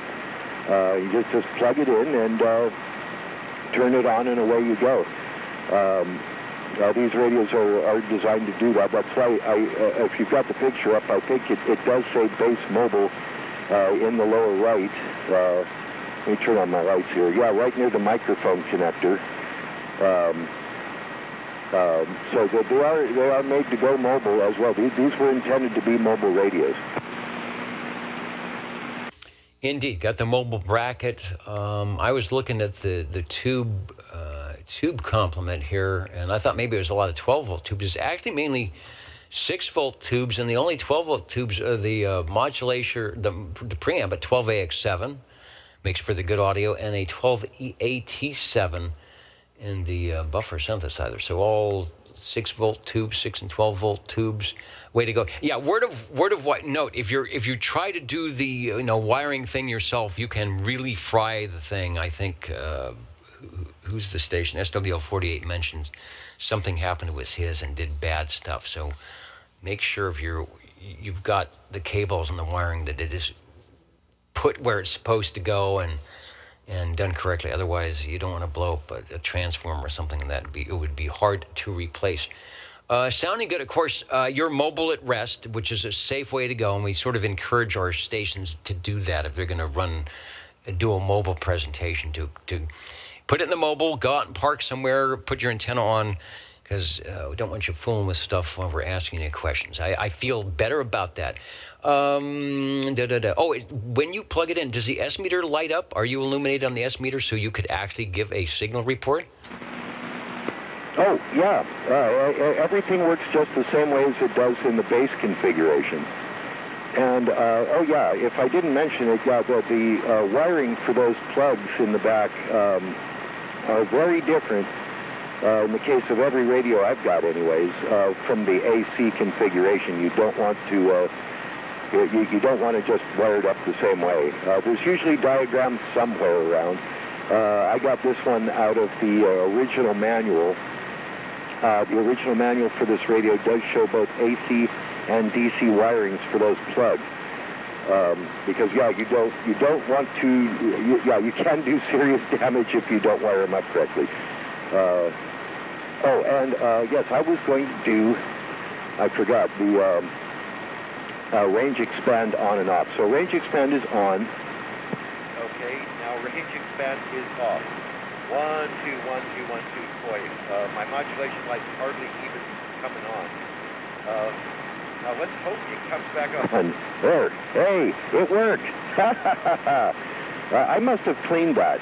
I was talking to Harvey earlier about that. Now I must have cleaned that switch because it didn't used to work like that. I think this last summer I cleaned it. And so now it's actually functional. So how did that do? That was a perfect test of what the range expand will do when you have a non-amplified microphone. The range expand is on, and it's pretty much set for that non-amplified microphone. Because when you turn it off, it sounds as though you were asked to step outside the car. Over. Yeah, I think Harvey said something like it sounded like I was 6 feet away from the microphone or something. So it's that bad. I can't wait to hear the replay to see just how much that does. Yeah, maybe when you turn it off, it is designed to work with the amplified mic. Maybe it sounds good that way. But, this is just a little black plastic, comes with the radio unamplified handheld microphone. So it needs all the expansion you can get. Back to you. Indeed, and I think I had both the Orban meter and the S meter on during your test. You can see that there's just hardly any forward movement on the S meter when you switch, and the LKFS, the loudness portion goes. Sometimes it's just a point or two drop on the meter. It went way down. It went down like 8 or 9 points. So that's a big drop. That's the, keep the range boost on. Radio number 2, from the mobile, indeed, the Robin T123B base/mobile. And I think, let me go to the close-up here. I think I actually see the extreme close-up. Yeah, if you look at the logo by the microphone connector, I believe it says base/mobile. And we have, I should say, Cliff has just proven that. Over. Well, and next month I will check it in the base configuration because the weather should be a bit nicer. And I wanted to ask you real quick, does the signal drop at all when I do that? Does the signal remain the same and it's just the audio that goes away, or what? Never noticed anything, Dennis. Well, yes and no. Let me... because when you come back, I'm putting the S meter back up because you're constantly, when you're keyed down, you're not constantly, but you're normally talking. And so you've got some good forward modulation so the meter swings up. But if you key and don't say anything for a moment or two, you will notice that the signal is just a bit above 9. And of course, when the range boost is off, it's just a bit above 9, and it just barely wiggles above that. So that's because, all of a sudden you went down to 20% modulation. So it doesn't affect the resting carrier, but it certainly affects your PEP AM output. Okay. Yeah, so, but the dead key is the same, right? That is correct. Over. Okay. Well, I'll get out of everybody's way. Thanks for letting me check it in, and we'll catch you next week. 37. All right, and we will be here next week. Thank you, Cliff, for the Robin T123B from the mobile configuration. Hello, Chris at 9:32. Jump into the air chair, but don't take a transmission just yet, because at the bottom of the hour, the Jingle Singers do want to tell us a few words that we need to remember. I'll back in a moment. How do you do? Ladies and gentlemen, greetings to you. Wherever you are, your favorite spot on the dial by far is known to you as OTR, the Old Tube Radio Network. The station for you is OTR. The Old Tube Radio Network here on Saturday evenings from the Central Valley of California, 27085, Channel 11. Is the frequency we're at, chosen way, way back in the mid-1980s when we started all this because the, half a dozen or so stations that switched down from Channel 14 on a Saturday evening to kind of decompress and get away from all the noise and jump on the radios, at least all of them had a Channel 11 crystal, because there were a lot of stations that didn't have 23 channels, but we found that all of them could get to Channel 11, and so here's where we park. Sometimes maybe not the best frequency to be when the skip is running, but you can pretty much tell that the early radios, Channel 11 was a call channel, so if you find a radio with a couple of channels, very likely that Channel 11 will be one of those. Channel 9 was another one, but of course we didn't want to go into Channel 9. Just a reminder that if you're on the video chat, or maybe you're not, but you want to go there, you can click up, if you're at oldtuberadio.net, you actually click on the picture, it should take you to the video chat. Chrissy is putting up one of the very tasty recipes that she does sometimes, this one for Irish coffee cheesecake, and you'll want to write that down on your 3x5, 5x8 recipe card. All right, I've talked enough. We have another radio standing by, I bet, from Chris. Hello, radio. And hello, Dennis. Oh, and by the way, you remember earlier you was talking up to one gentleman on there, I sent you a message, whatever, ran Channel 12, I believe it was, on the AM, that was talking about there was no Kentucky in. Well, Kentucky was in there. I talked to Kentucky and Tennessee both today, so just to let you know that they were in on the upper band, up on the upper side, up there, well, 38. But anyway, Dennis, while I'm at it, I would like to check in my general radio telephone, my Super MC11A, the 24-channel tuber that glows in the dark, running a non-amplified stock microphone on this thing here, and it seems to be working for everything. It's definitely got some swing in this thing. It does, and it is. Or it is, and it does. Channel 11, the Super MC11, a general radio telephone from Burbank, California, making radios pretty much from 1959 1960 all the way through to about 1971 or 72. I think this is a 71 or 72 version. This is the last. There was an MC11. This is the 11A with some updates and some upgrades to fix a few problems. And I think their actual last FCC type accepted radio. And they, of course, trying to keep up with Tram, trying to keep up with Sonar, trying to keep up with Browning. And they had some very good engineers that knew if even in the 9-tube chassis that they had, if they could secretly sneak a couple of great modulator output tubes in there, that it would greatly help the sound and the output, as is being demonstrated by Chris on this next transmission. Go ahead. Okay, well, thank you. But yeah, it definitely, well, let's see, I'll tell you here just a second. I'm keying up about 6 watts, and it's swinging up to 20. That's PEP.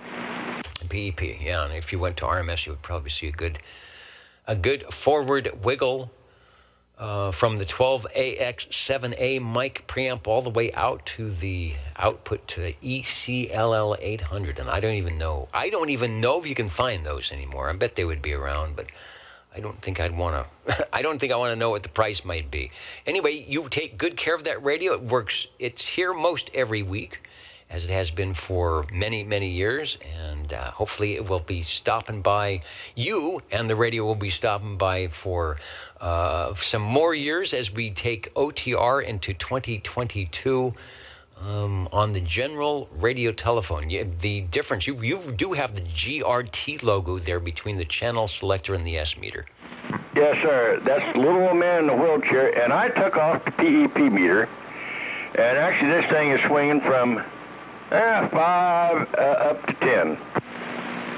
Yeah, that's good. I don't know if it's plate modulation, but that's real. What do they say? That's real. Them's real watts right there. Radio number 3, general radio telephone. You can find more. It's 24 channels, by the way. It says right under Super MC11A. One of the channels being the Civil Air Patrol. And I think you told us that if you spin the dial, it will actually say CAP or Civil Air Patrol. Is that correct? That is correct. All right. So.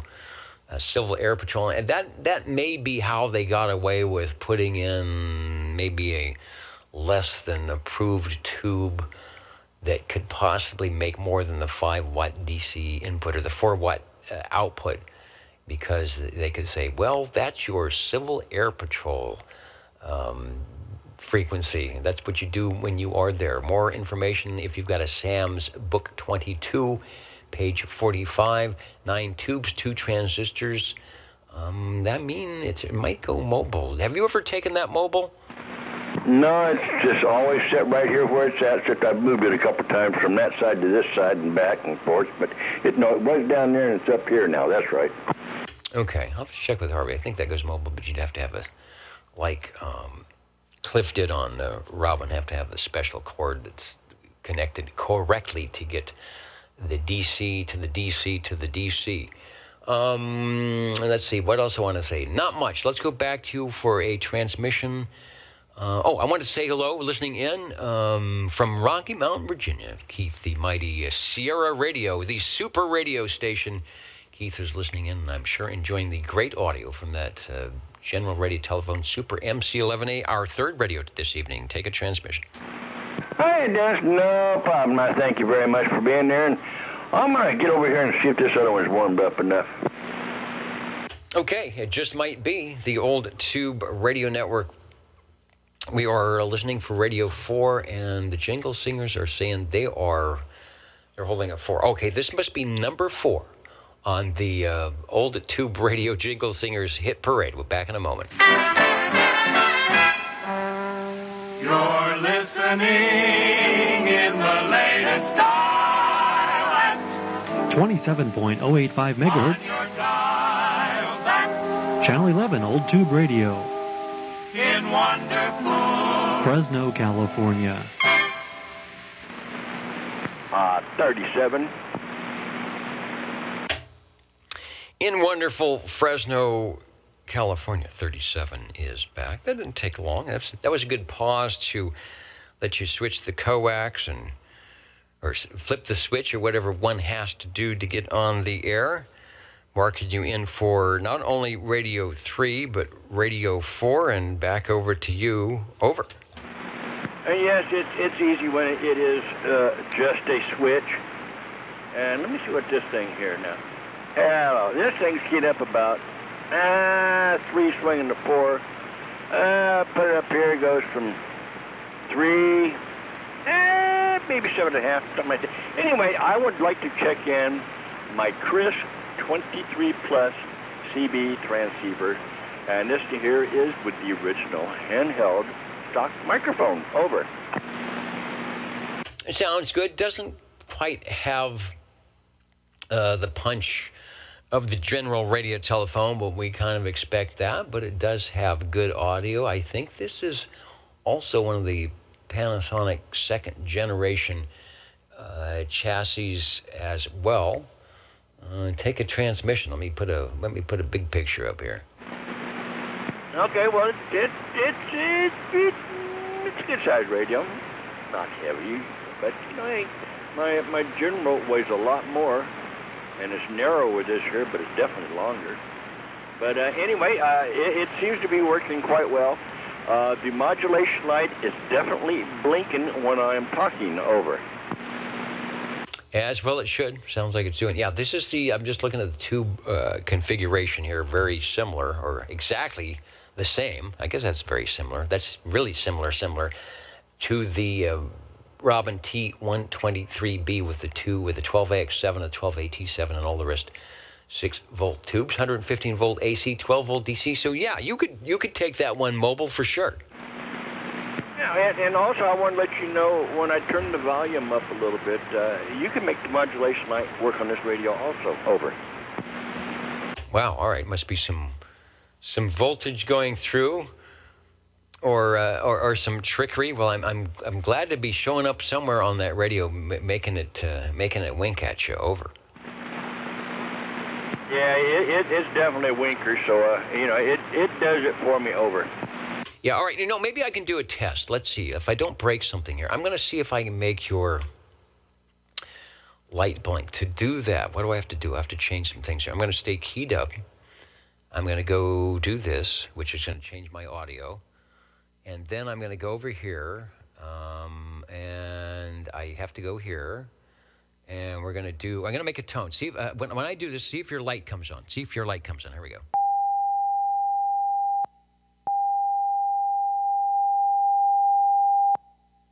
Did your light come on?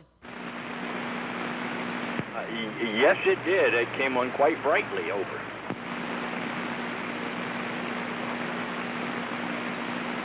All right, I'm trying to reconfigure the radio. And my apologies. I just realized that the SWL's listening and saying, there was this tone coming through. So if we blasted your headphoniums there, my apologies, because I kind of ran that tone up loud because I got excited about making the mod light work. Over. No problem. You're allowed to do it anytime you want to. Just let me know ahead of time. All right, and 23 Skidoo checking the files, and I always thought that out of the front panels, the Chris was one of they didn't get all the lights. And they didn't get all the buttons, so maybe it was the economy version. But 23 Skidoo says that Chris 23 Plus from 1972, $159.95, and it is a Panasonic second generation chassis with 11 tubes.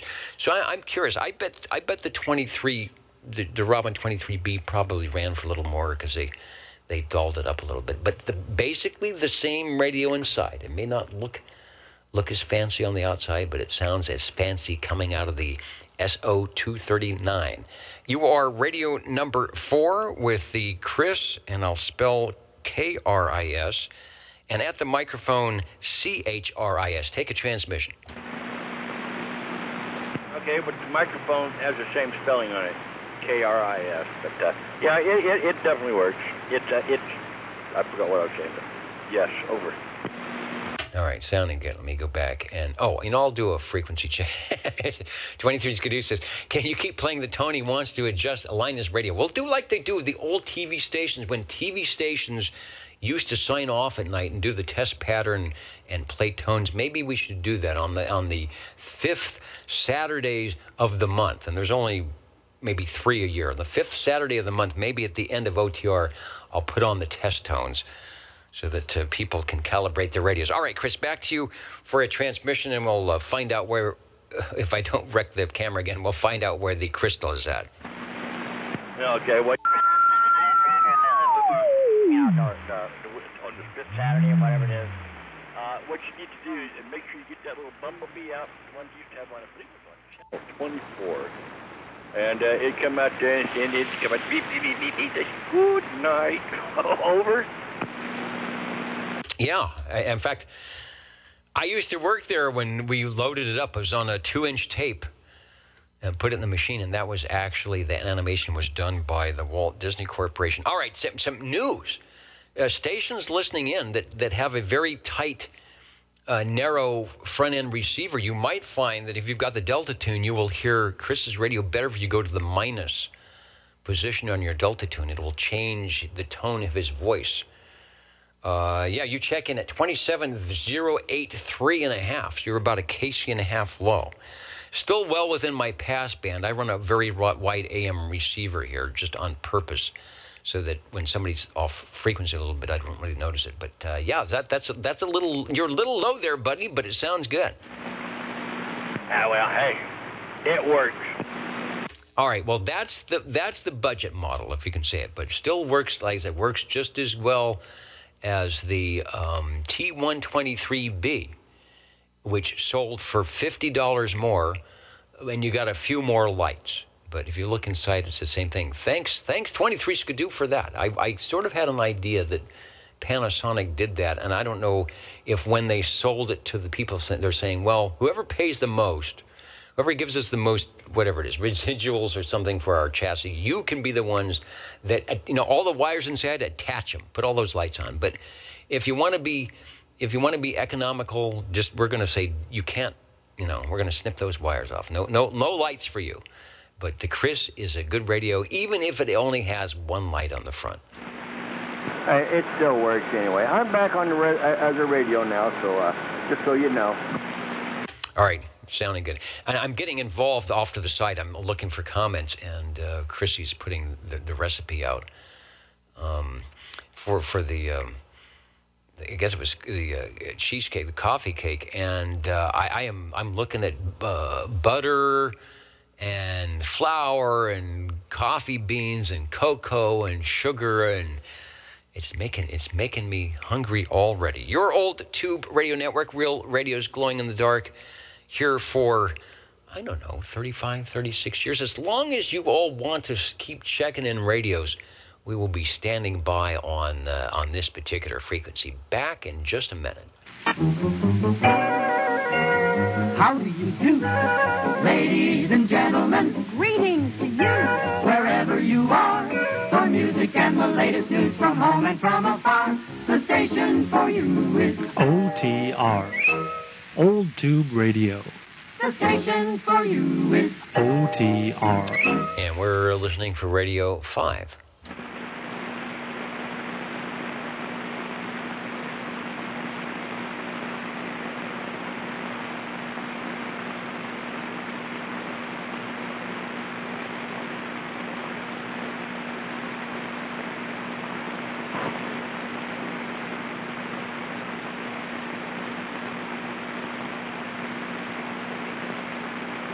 And Joey, that's an interesting question about, getting the extra 40 channels and the cost.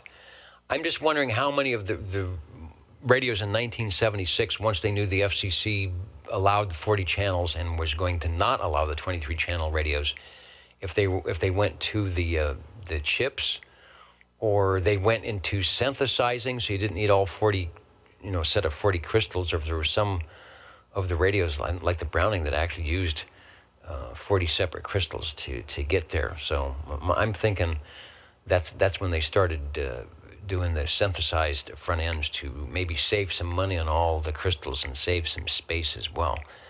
That would be a good question to check out. Your Old Tube Radio Network, we're standing by for any and all check-ins. 45. And hello, Paul. Am I still hanging in there? Over? Yeah. I want to check in my Lafayette Comstack 35. All right, let me go to the Rolodex. I know we've got that one. That, I think, if I remember, the Lafayette Comstat 35 is one of Bozo Control's favorite radios. And when I find the photo here, we'll probably find out. Yeah, okay, yeah, indeed it is. What I'm going to do first is I'm not going to give it away. The picture I'm putting on first is actually a photo of the rear. It says Lafayette Radio Electronics Citizen Band Transceiver, model Comstat 35. It's got the serial number, and there's actually, and you probably know this, there's a screw right there, it's a meter adjust. You put your screwdriver in there and adjust your meter. Over. Can't miss this radio. It's got the red nose on the thing. Yeah, okay, now I'm going to go to the other picture, and we'll find out why it's Bozo Control's favorite radio, because it looks like it has the honking proboscis. Over to you. For some reason, I'm not picking up the picture on my iPad. I don't know why. But anyway, I'll continue on with the thing. Yeah, you probably have a deal. It has 11 tubes in the thing, 23 channel control channels on it, and it's in Sam's number 72. It's a neat old radio. They say blows capacitors about fast I put them in. Back to you.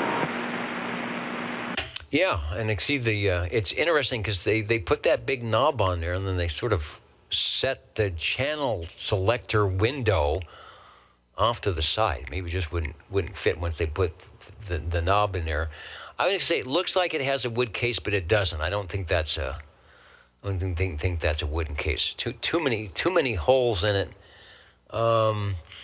I have a feeling that this is also a Panasonic chassis of sorts, but I'm not sure which one. Sounds good, though. Take another transmission. I'll put the S meter up. Panasonic is right, but this is kind of a different one. This wasn't made in Japan like most of Panasonic started. It was made in Korea. Not many of them were made in Korea by the Panasonic, but this is one of them. Seems to be doing a pretty doggone good job for it. Yeah, okay, I'm just checking. It looks like it was manufactured by Panasonic, but for some reason they moved it to Korea. You know, and it's got the similar tube complement. I'm looking at the 12AX7 and the 12AT7, and then the 6BQ5. So maybe a different tube complement, but very similar to the 11 tube other Panasonic style radios. Sounds good. Take a transmission. I'll check out. We'll check out the crystal on that thing. Over. Okay.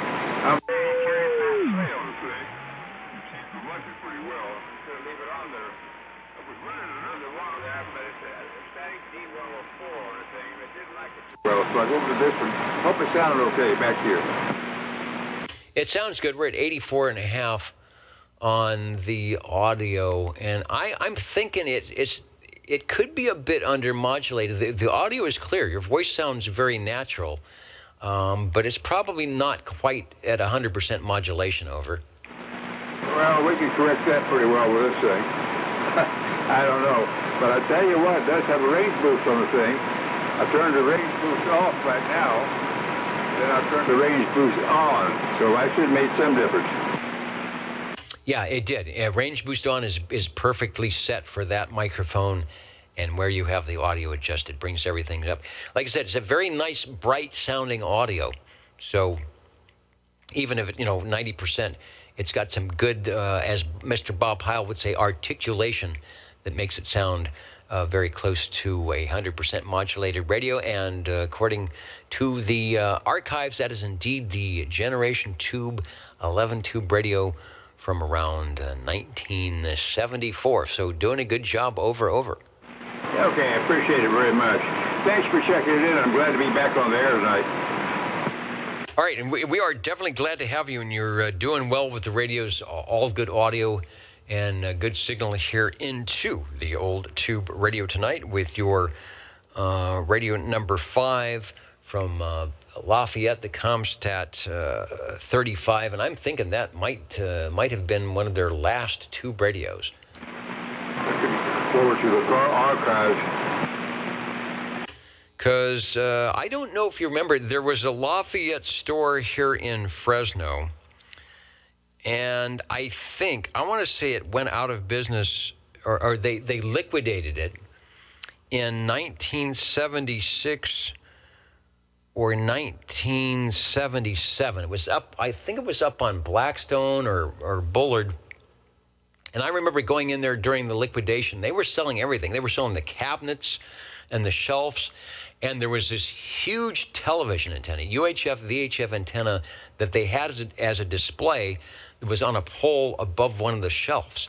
And I was in the market because I wanted to do TV DXing, and I saw that, and I came to the clerk. I said, that's what I want. And it was bolted.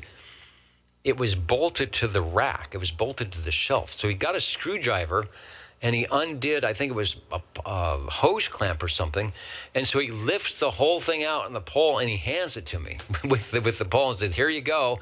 And it was fully extended. It was a really deep fringe TV antenna, so I had to sort of hold it above my head like a warrior with an antenna and walk through the store to get to the checkout, so I wasn't shish-kebabbing anyone.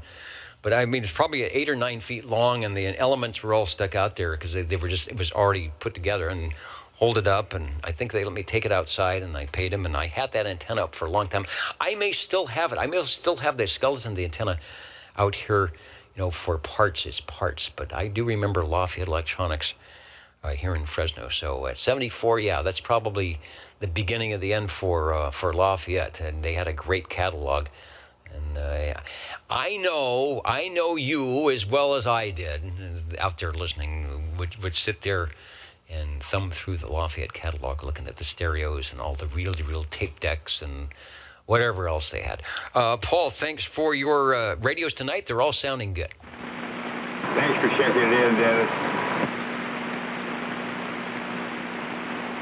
Your Old Tube Radio Network, I've got a really early call tomorrow morning and a busy day, so I'm not going to stay too long, but I want to make sure that we get everybody checked in who wants to get checked in. The jingle singers are ready to go. I might join them in the green room. I'll stay around. We always have good stuff down there, so you gotta stick around for that.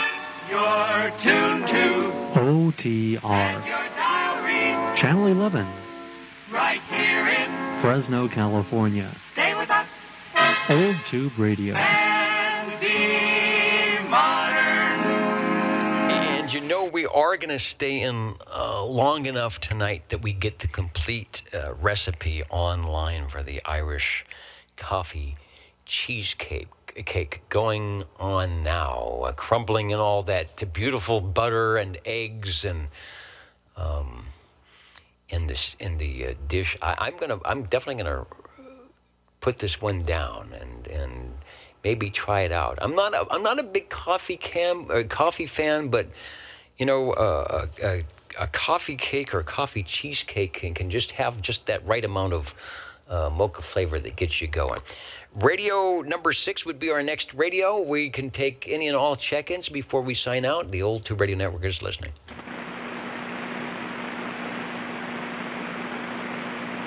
$60. Hello, 60. I'm writing you in. Oops, hold on. My pen just fell apart. Okay.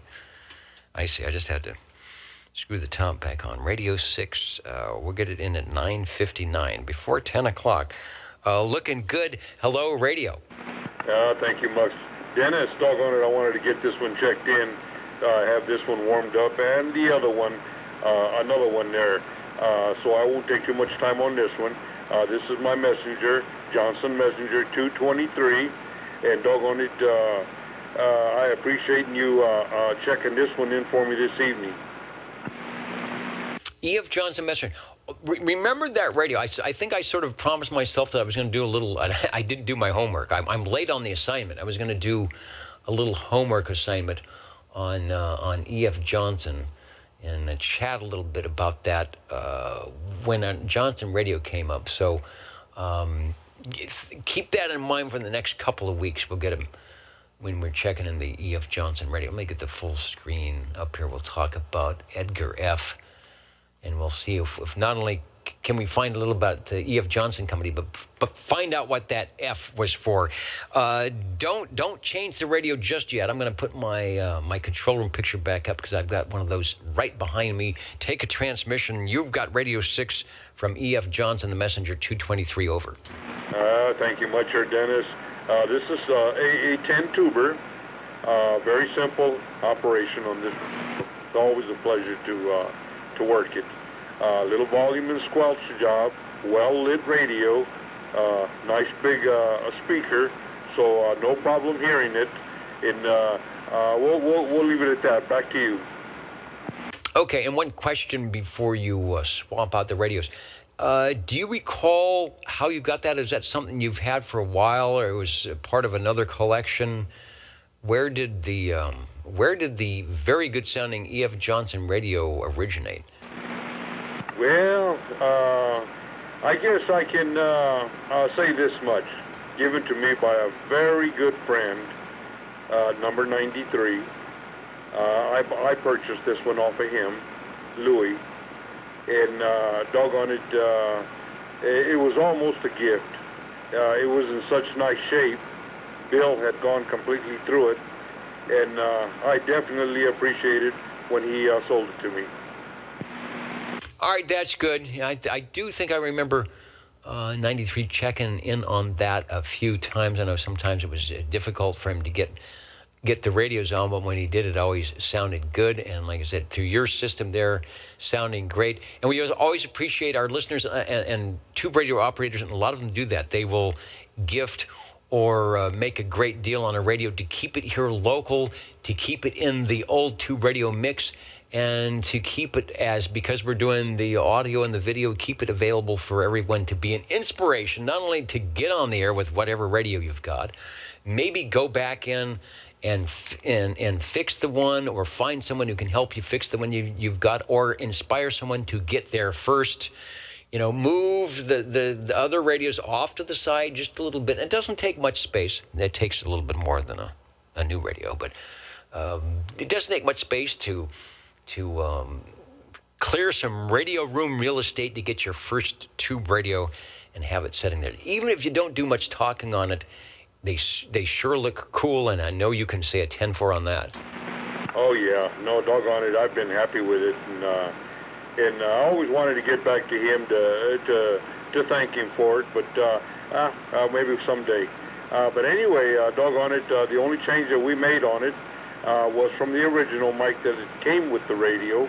I added this desk mic, the original desk mic to the Johnson Messenger. And it's good. It suits your voice well. Sounds good. I'm just looking at the S-meter. It seems like everybody is coming in tonight at about a little bit over S9. So I'm hoping my meter isn't broken. Like Kevin, when we say somebody's 9 pounds, good modulation, Chestnut and Herndon, that's because the S-meter was broken and everybody was an S9. But sounds good. It's got good forward modulation. So we appreciate you stopping by and bringing it by. And I think we have yet another spot on the OTR game board reserved for you. So I'll give it back to you and we'll let you go switch radios here. Thank you much, Dennis. And while we do, we'll get a bonus. I know the jingle singers thought they were done. Look in the music list. I'm sure you haven't done all of them. Let's see. They're looking. Yeah, okay. They're holding up the Magic. I don't think they did the Magic one yet, so we'll be back in a moment with some more radios here on your old Tube Radio Network. What are the magic numbers? 27.085 megahertz, channel 11. Are the magic letters? OTR. Right here in Fresno, California. Radio Magic. Old Tube Radio. For you. All right, before I uncue, don't go away. Stay right there. Recue the orchestra. These jingles are probably all back from the 1950s and 60s. So those of you who are old enough, or maybe remember your parents, there was dances like the foxtrot and the western swing and I don't know. But this, I think, is a cha-cha. Listen to the beat. It's like 1, 2, cha-cha-cha. Listen, here we go. Can you guys do 5 again? They're going to do number 5, the magic. And if you know how to do a cha-cha, you can dance along to the Jingle Singers. Here we go. 1, 2 are the magic numbers. 27.085 megahertz, channel 11. 1, 2, Are the magic letters. 3, 4, OTR. cha-cha-cha. Right here in Fresno, California. Radio Magic Old Tube Radio. for you. All right, it's just proven that OTR is pretty cool. We're standing by. Dennis, I'd like to check in my Hustler radio, my little Hustler bass radio, mobile, and sometimes bass. And in this case, we're using bass. And I don't think I want to go out this evening without checking it in. It's been warming up a while, and I'm hoping it's sounding okay. So this is the Hustler bass, 7 tubes, 8 channels. All right, 7 tubes, 8 channels. I'm coming to blank here. I am trying to find the Hustler radio here. So those who are looking at a blank screen, bear with me here because I know we have it. But I could be, okay, here it comes. Here it comes, I promise. Yeah, there it is, all right. Let me, is it dialed up? Yeah, it is. Okay, let's hit OK on that. Let me position it in the frame where it's supposed to go. You cha-cha'd right over and brought up the Hustler. Yeah, I never heard it that way. In fact, I knew nothing about the cha-cha, but you kind of cleared it up a little bit. Yeah, it's like a 3-step, 2-step, I don't know. I think that, I want to say that was before my time, but the fact that I knew what it was sort of blows that, doesn't it? The Hustler World Radio Labs, Leo Meyerson, either post or pre-Globe Electronics, jumping into the Class D 11-meter side. Kind of an interesting configuration on the front panel, but the colors look nice, the knobs are symmetrical, and it sounds really good. I guess that's what counts, is what we're hearing here. And the only way you can tell is you'd have to watch back the replay or listen to the audio archives, but you would be pleased to take a transmission. Well, you know, doggone it, Dennis, I'm one to take your word for it. And some of the fellows, too, they have made some pretty good compliments on the little radio. But I couldn't pass the evening up without checking it in. And speaking of the cha-cha, Dennis, we're still stuck on the mashed potatoes. Yeah, okay. Well, I didn't think about that. But doing the mashed potato, we will see. I don't know if they had a mashed potato radio, but Hustler doing good. All 23 channel receive 1, 2, 3, 4, 5, 6, 7, 8 with an external crystal, a spotter to get you on frequency, and the bonus, the S meter right in front there, so you can't miss giving out a signal report. Yeah, I kind of look at that meter there when I first turn it on, because it's on the top and then it goes to the bottom, and once it warms up, it goes back upwards. Of course, after I hit the little fine tune on it there and get you what you're doing with your poundage right now, you're always about 9, 10, and always sounding good. So yeah, no, I get a kick out of the meter, and the spotter. Well, you know, I try not to mess with that too much. If it's doing okay, I believe in leaving things alone. Yeah, if it works, don't fix it. If it's broken, don't break it, or something like that. Sounds good. Radio number 7. Let me type in the Hustler. I've got a spot that says tube radio description. And then I've got a spot that says operator, and so I can't do a copy and paste, so I actually have to write that in again, but that's an okay thing. Sounding good. I think you have created a fan base for this radio. I know that there are some fans of various radios here, but the Hustler is you've created its own little fan base, so thanks for bringing it by. Over. Well, I appreciate it. Doggone it, Dennis. It's a pleasure. Hustler on the Hustler base. Thanks again. All right, sounding good.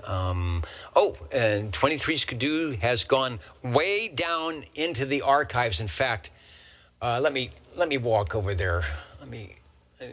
I'll leave the microphone keyed up. He's gone way into the back, and he's got some information. Wait a minute. I'm going to see if he can give it to me. Yeah, Mitch, have you got the information? Yeah. Okay. What is it about? It was E.F. Johnson. Okay, yeah, I'm going to bring it back. Thanks. All right.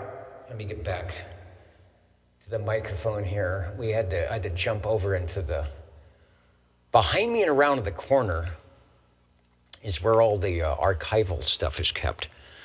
All right, sit back down here. What he found out was that Edgar F. Johnson, we used to jokingly call him Elmer Fudd, born 13th of June, 1899, Waseca, Minnesota, which is, I think, the Johnson radios carried the Waseca, Minnesota.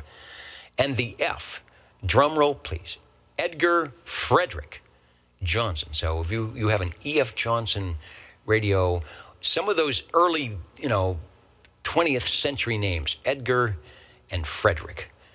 Good deal. All right, thank you, 23 Skidoo, for that bit of information and giving me a little bit of exercise to walk back into the archive room. OTR, we're counting and amounting back in a bit. OTR, the late check-in. Hey, the late check-in. Go ahead. Over. Yeah, this is 82 checking in late from the distance of Rolinda tonight, Rolinda, California. All right, Rolinda. Yes, I think they have.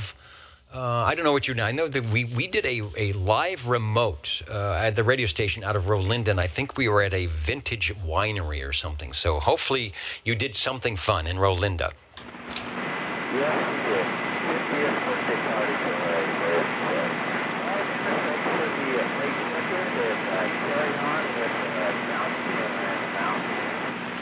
All right, counting and mounting. Let me go to the SWL list here, wherever it might be. And I'm surprised. I'm totally surprised you actually heard me out of Rolinda. You are sounding pretty good, actually, with your mobile. But I would expect that. Checking in SWL 82, and we are back to counting and mounting as the recipe for Irish coffee cheesecake from Chrissy, SWL 10 is, I think it's still in there. I'm looking to see.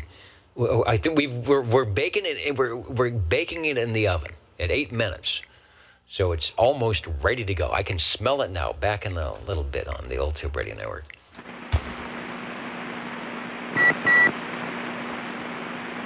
And I'm saving a spot. I'll save 2 spots. The Browning off the shelf, Gold Eagle Mark III SSB with the half of a Silver Eagle microphone. You probably won't hear this one next week. It might be on its way. All right, well, we'll make you take an extra transmission, because that just really has that nice, clear audio. It's not overdone. It's not too sharp. It's just, that is the perfect Browning audio from the Golden Eagle Mark III SSB. And while I have you, I want to thank you for putting a lot of time into that and tweaking and peaking it and sharing with us. It's going to a great home, I'm sure, where it will be put on the air, and who knows, maybe we'll hear it beating back through Skipland. And also what did we say? What's the 21st century thing? A shout out to, I think it's SWL 133 for making the radio available for use to someone that appreciates tube radios and will have a great time with it, maybe start or add to their collection. All right, with that said, go ahead and take another transmission.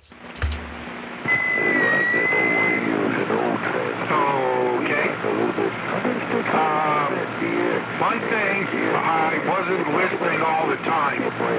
Did anybody happen to mention they saw a Sonar 2340 40-channel CB sell on eBay today?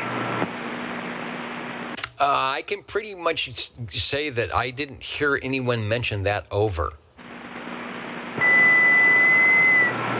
Well, if anybody's interested, should go to eBay, look under sold listings for 2340. Anyway, the guy originally listed it with a short listing, brand new in the box. He just took it out to make sure that's what was in the box, with owner's manual, everything. And people kept bugging this guy about, well, does it work? Does it work? Well, his next little added description said, well, when he plugged it in, it didn't quite work. Well, there's about 5 paragraphs that he kept having to add as he kept going into the radio. Remember, it was brand new in the box. Anyway, people kept bidding on it anyway.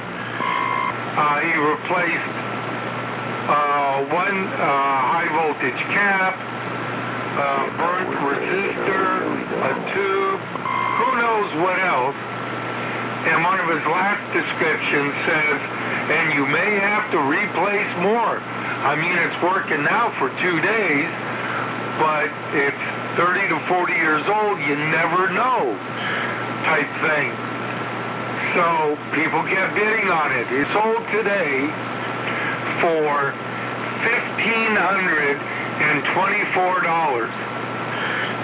Shipping here would have been about $50.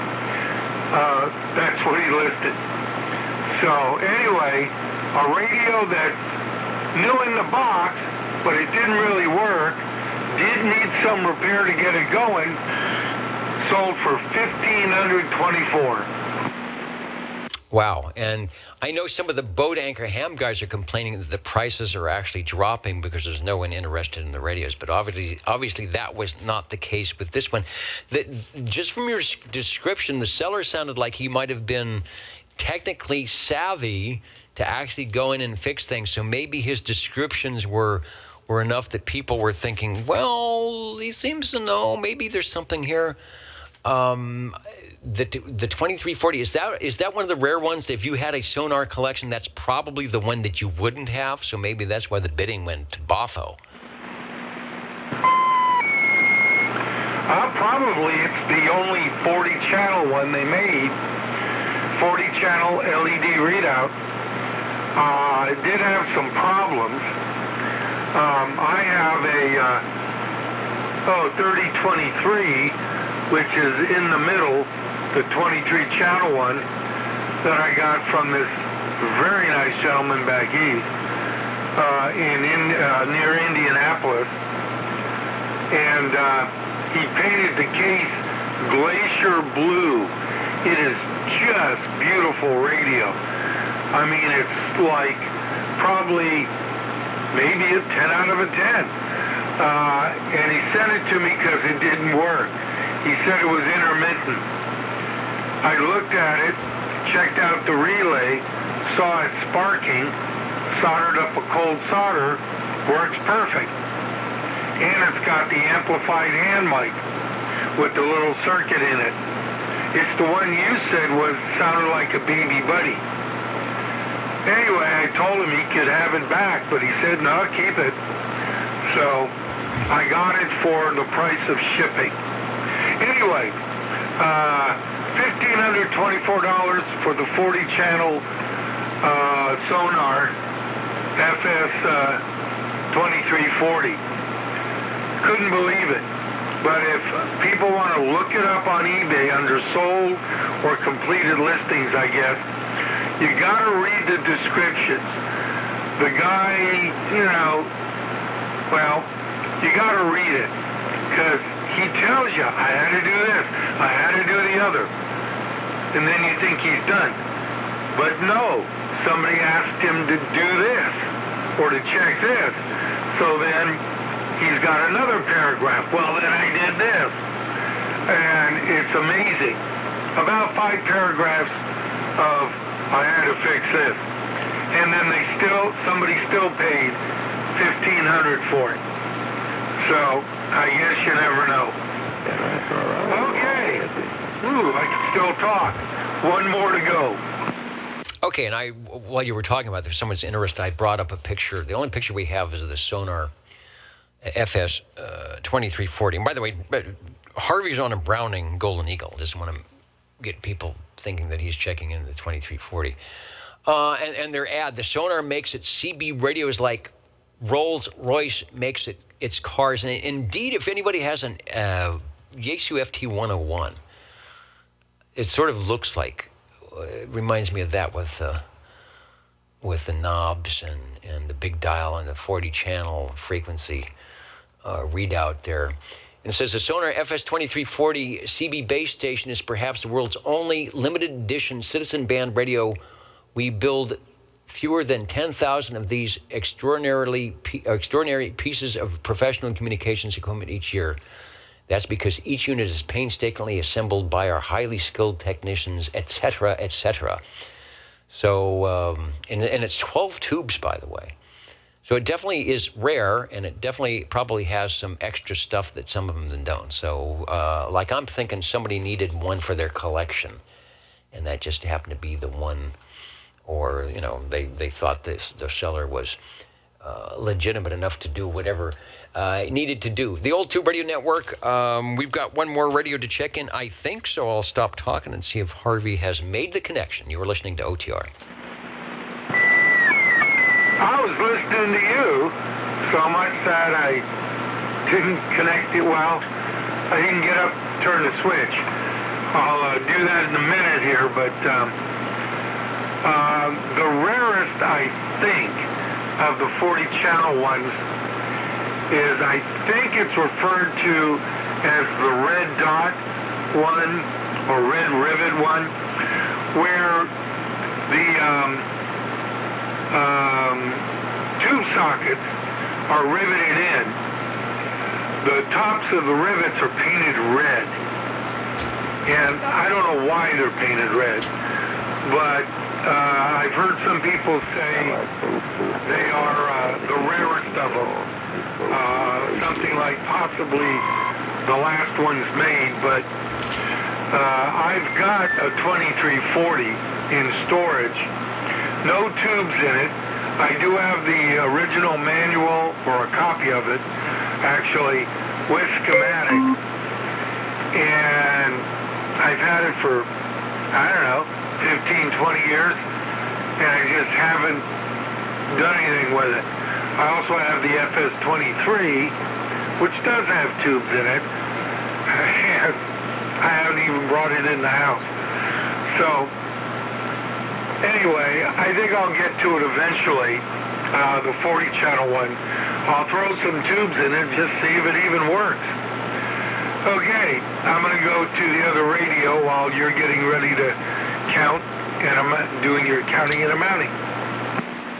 All right, 12 tubes. What is it, 6BQ5? It had the push-pull audio. I think it was similar to what the Regency Imperial did to make that really nice audio. And Jerry checks in a lot on the sonars, and using the little piece of toast stock microphonium always sounds really, really loud. All right, a lot of people heading off because it's already Sunday where they are. Thanks for joining us. Nobody said Fresno. I don't know who said that. Nobody said Fresno.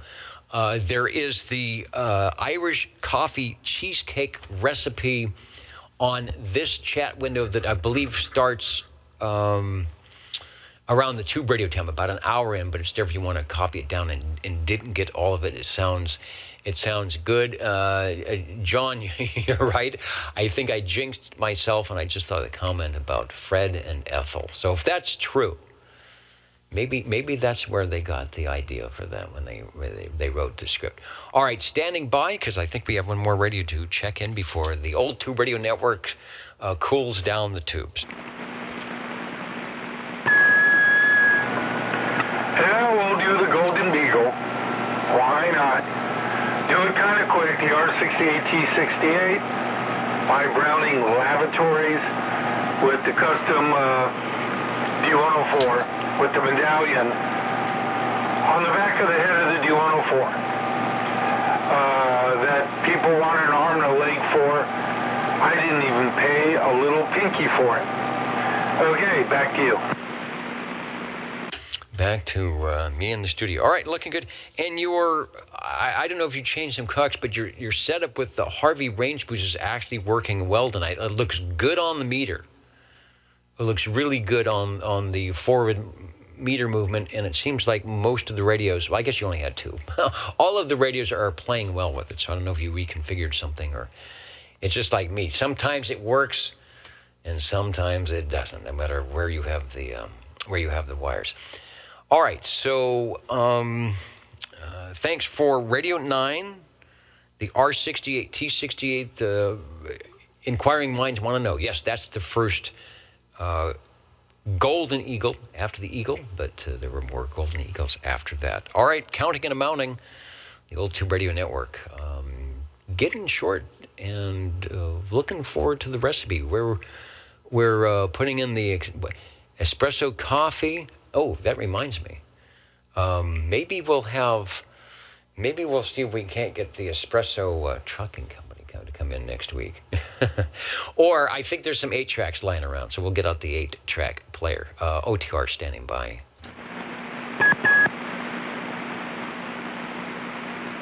And speaking of broken, something did break today. My REA meter wouldn't fire up. I don't know. So you haven't seen the little REA modulation meter because it's not functioning. All the little pieces and parts are there, but I was not able to get the display to happen. So I don't know what's up with that. I know it's something I did. I even loaded some new software for it and it still didn't come up. So hopefully I don't have a hardware issue because I don't think I can fix that.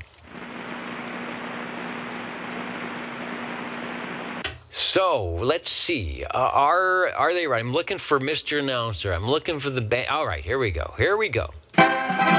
Ladies and gentlemen, time now for the current OTR totals.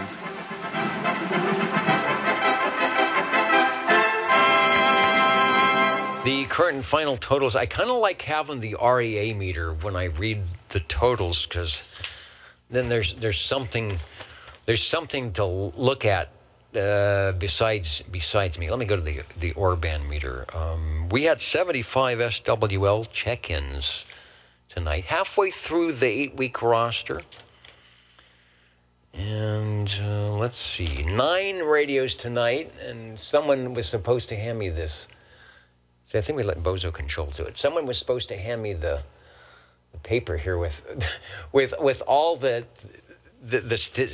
statistics marked off, so I really look smart. So I'm going to have to look to see who was the most heard manufacturer. I think, I want to say it was a tie. We got 2 Brownings. Actually, it was a 7-way tie. Had we not got that second Browning, it would be a large tie. Anyway, here we go. Radios tonight. 9 of them, starting off with the very rare executive CTZ-50 International Crystal Manufacturing. Paul's radio's sounding good tonight. Good to have Paul back in the air chair. Mobile radio, it does exist when they say it goes 12 volt, 6 volt, 115 volt AC. You can believe it if you have the right cable, as did Mr. Green Arrow, transmitting from the Robin T123B. I think he said on the Wilson antenna, sounding really good. Does well. General Radio Telephone Super MC11A, one of the favorites here. Thanks, Chris, for Radio 3. And then Chris brought out the Chris 23 Plus Panasonic version 2 chassis, Radio 4. Radio 5, Paul, on the Lafayette Comstat 35, one of Lafayette's last tube radios, I do believe, or at least their version of it from Panasonic. Radio 6, Joe, on the E.F. Johnson Messenger 223. And what did we learn today, class, about Edgar F. And Fred, about Edgar and Fred? No, Fred and Ethel anyway. Waseca, Minnesota, and the E.F. Johnson Company doing well. Then, where did we go from that? E.F. Johnson took us to, the Hustler, SWL 60 show with Radio 7. Radio 8, Harvey on the Browning Golden Eagle Mark III SSB OTS, off the shelf, should be heading to its new home shortly, and we're glad it's got a great place to stay.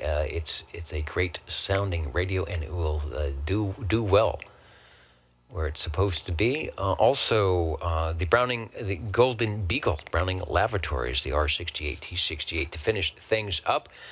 We'll keep the video up a little bit longer. I won't shut that down. I want to make sure that everybody has a chance to get the recipe and that it gets there and copy it down. So don't worry, Chrissy, I'm going to keep the video stream going for a little bit to make sure that the recipe is all ready to go. And thanks to all of you who listened in tonight to transmit in. And like we always say, you don't need a number, don't need a special secret code or anything to participate in the Old Tube Radio Network. In fact, you don't even need the Old Tube Radio Network. Pull out any radio and get on the air this week, next week. The band is doing well. If you're studying or thinking of studying for your amateur radio license, now is the time. There is going to be some very fun activity with very low power and easy to make wire antennas coming up in your Cycle 25 future. When you can't talk around the block on 11 meters, you'll be able to go up to 10 meters or down to 12 or up to 12, depending on how you say it, and have some fun that way. So do that. 73, everybody, from your Old Tube Radio Network. Thanks for staying up late with us tonight, and we'll see you next time. Thank you, Dennis. Real pleasure. All right, maybe, like I said, when the bands start opening up, maybe we'll do a Saturday 10-meter AM thing or something, and we'll have some frequencies to meet on some other bands for those of you who are getting your licenses or already have them, to see if we can't put on something that way. All right, to talk to you all later. Like Jimmy Fiedler said, the YouTube thing is sort of catching on, where people are putting their get on the air stuff, and then having people jump in and seeing if they can catch the propagation. So might try something like that as soon as I get some better antennas. But like I said, we've got some time. We've got a couple of years. We've got a couple of good years coming up on Cycle 25. So now is the time to get prepped. See you later.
Oh, you know what? It is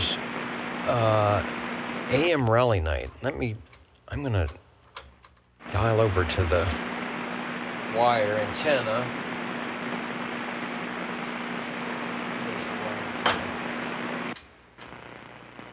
I'm going to dial over to the wire antenna. Oh, I got a lot of noise here tonight. On 75 meters.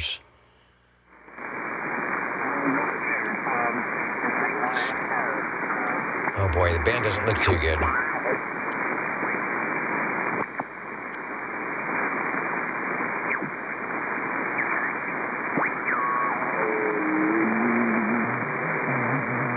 There's your carrier. There's somebody at 3880. I should probably go to the SDR to hear it, but... Yeah, band does not sound in good shape tonight for the AM rally. Anybody on 160?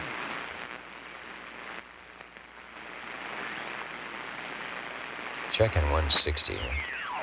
Utility pole. There's some sideband at 1895. Probably 50, 60 feet, somewhere in there. And you can get utility poles from your utility company because they change out their utility poles, certain sections every year.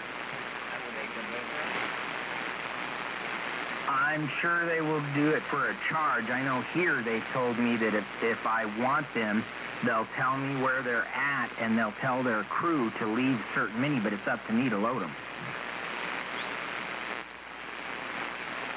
Checking for some AM here. Nothing heard. And not too good on 75. All right. Uh-oh. Somebody knows the net is over. Hey, buddy. Thought I heard a cat on here. Well, the Old Tube Radio Network. And looks like the recipe's good. Chrissy, if you're listening in. Thanks. That was a lot of typing. That's a lot of typing to do. Did someone say Bozo Control? Wait a minute. Yes, they did. Yes, they did. All right, the honking proboscis. You say Bozo Control, and the honking proboscis will follow. Let's see, a lot of work, but it's well worth it. If you have everything out and it's ready, not a lot of work, just a lot of time. All right, so Chrissy, thanks again. No, he's not. He's not a smart aleck. You're totally mistaken. Okay, Charlie Alpha Tango is, I gave him some turkey tonight. I gave him some turkey, and he's just been flopping around. He really liked that turkey. Okay, we're going to try an all-time first. Let's see. Here's the microphone. Here's the PR40, buddy. Let's see. Are you, where's my, yeah. Okay, that's pretty good. That's pretty good low frequency on the PR40 there. All right, he says no. he's more of an elective waste cat. All right. Good night, everybody. We'll keep the I'll keep the video stream up for a little bit if anybody's scrolling back to catch the recipe, and I gotta walk back down the hall here and take back this card to the files in the archive. So I'll catch you later. The Old Tube Radio Network will be back around next week, 73. And good DX to you all from the Old Tube Radio Network.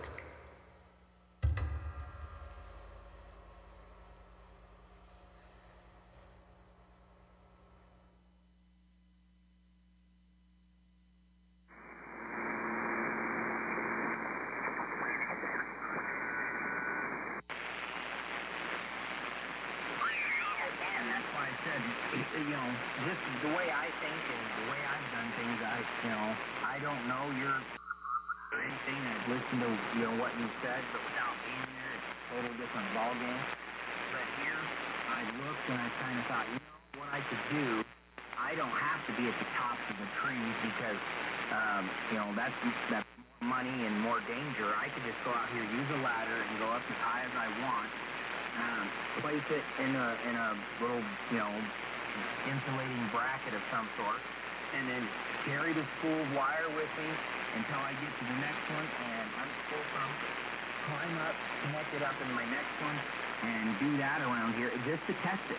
Just to test to see what it's going to sound like, and if it works good, I don't need to go higher, but if I want to, I can.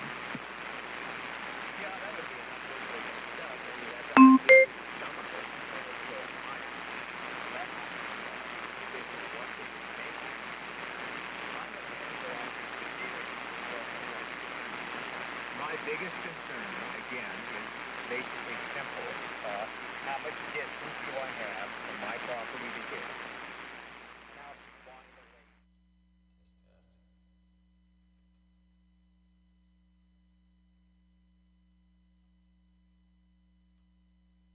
Testing 1, 2.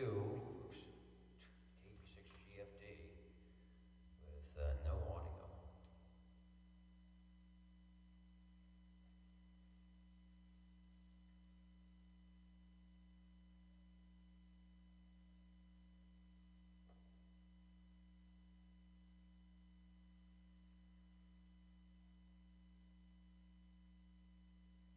All right, let's see. Am I still transmitting? I am still Oh, wait a minute. Let me get. No wonder I'm so far away from the microphone. Hold on. All right, walking back. I guess I left the Vox on. So this should help out a little bit. KB6GFD, and then I also need. Let's make things way overcomplicated here. All right, there we go. Now we're working, and we'll say goodnight, Mrs. Calabash, to oldtuberadio.net, and I'll unkey the echo link so that you can transmit if I can hear you over. I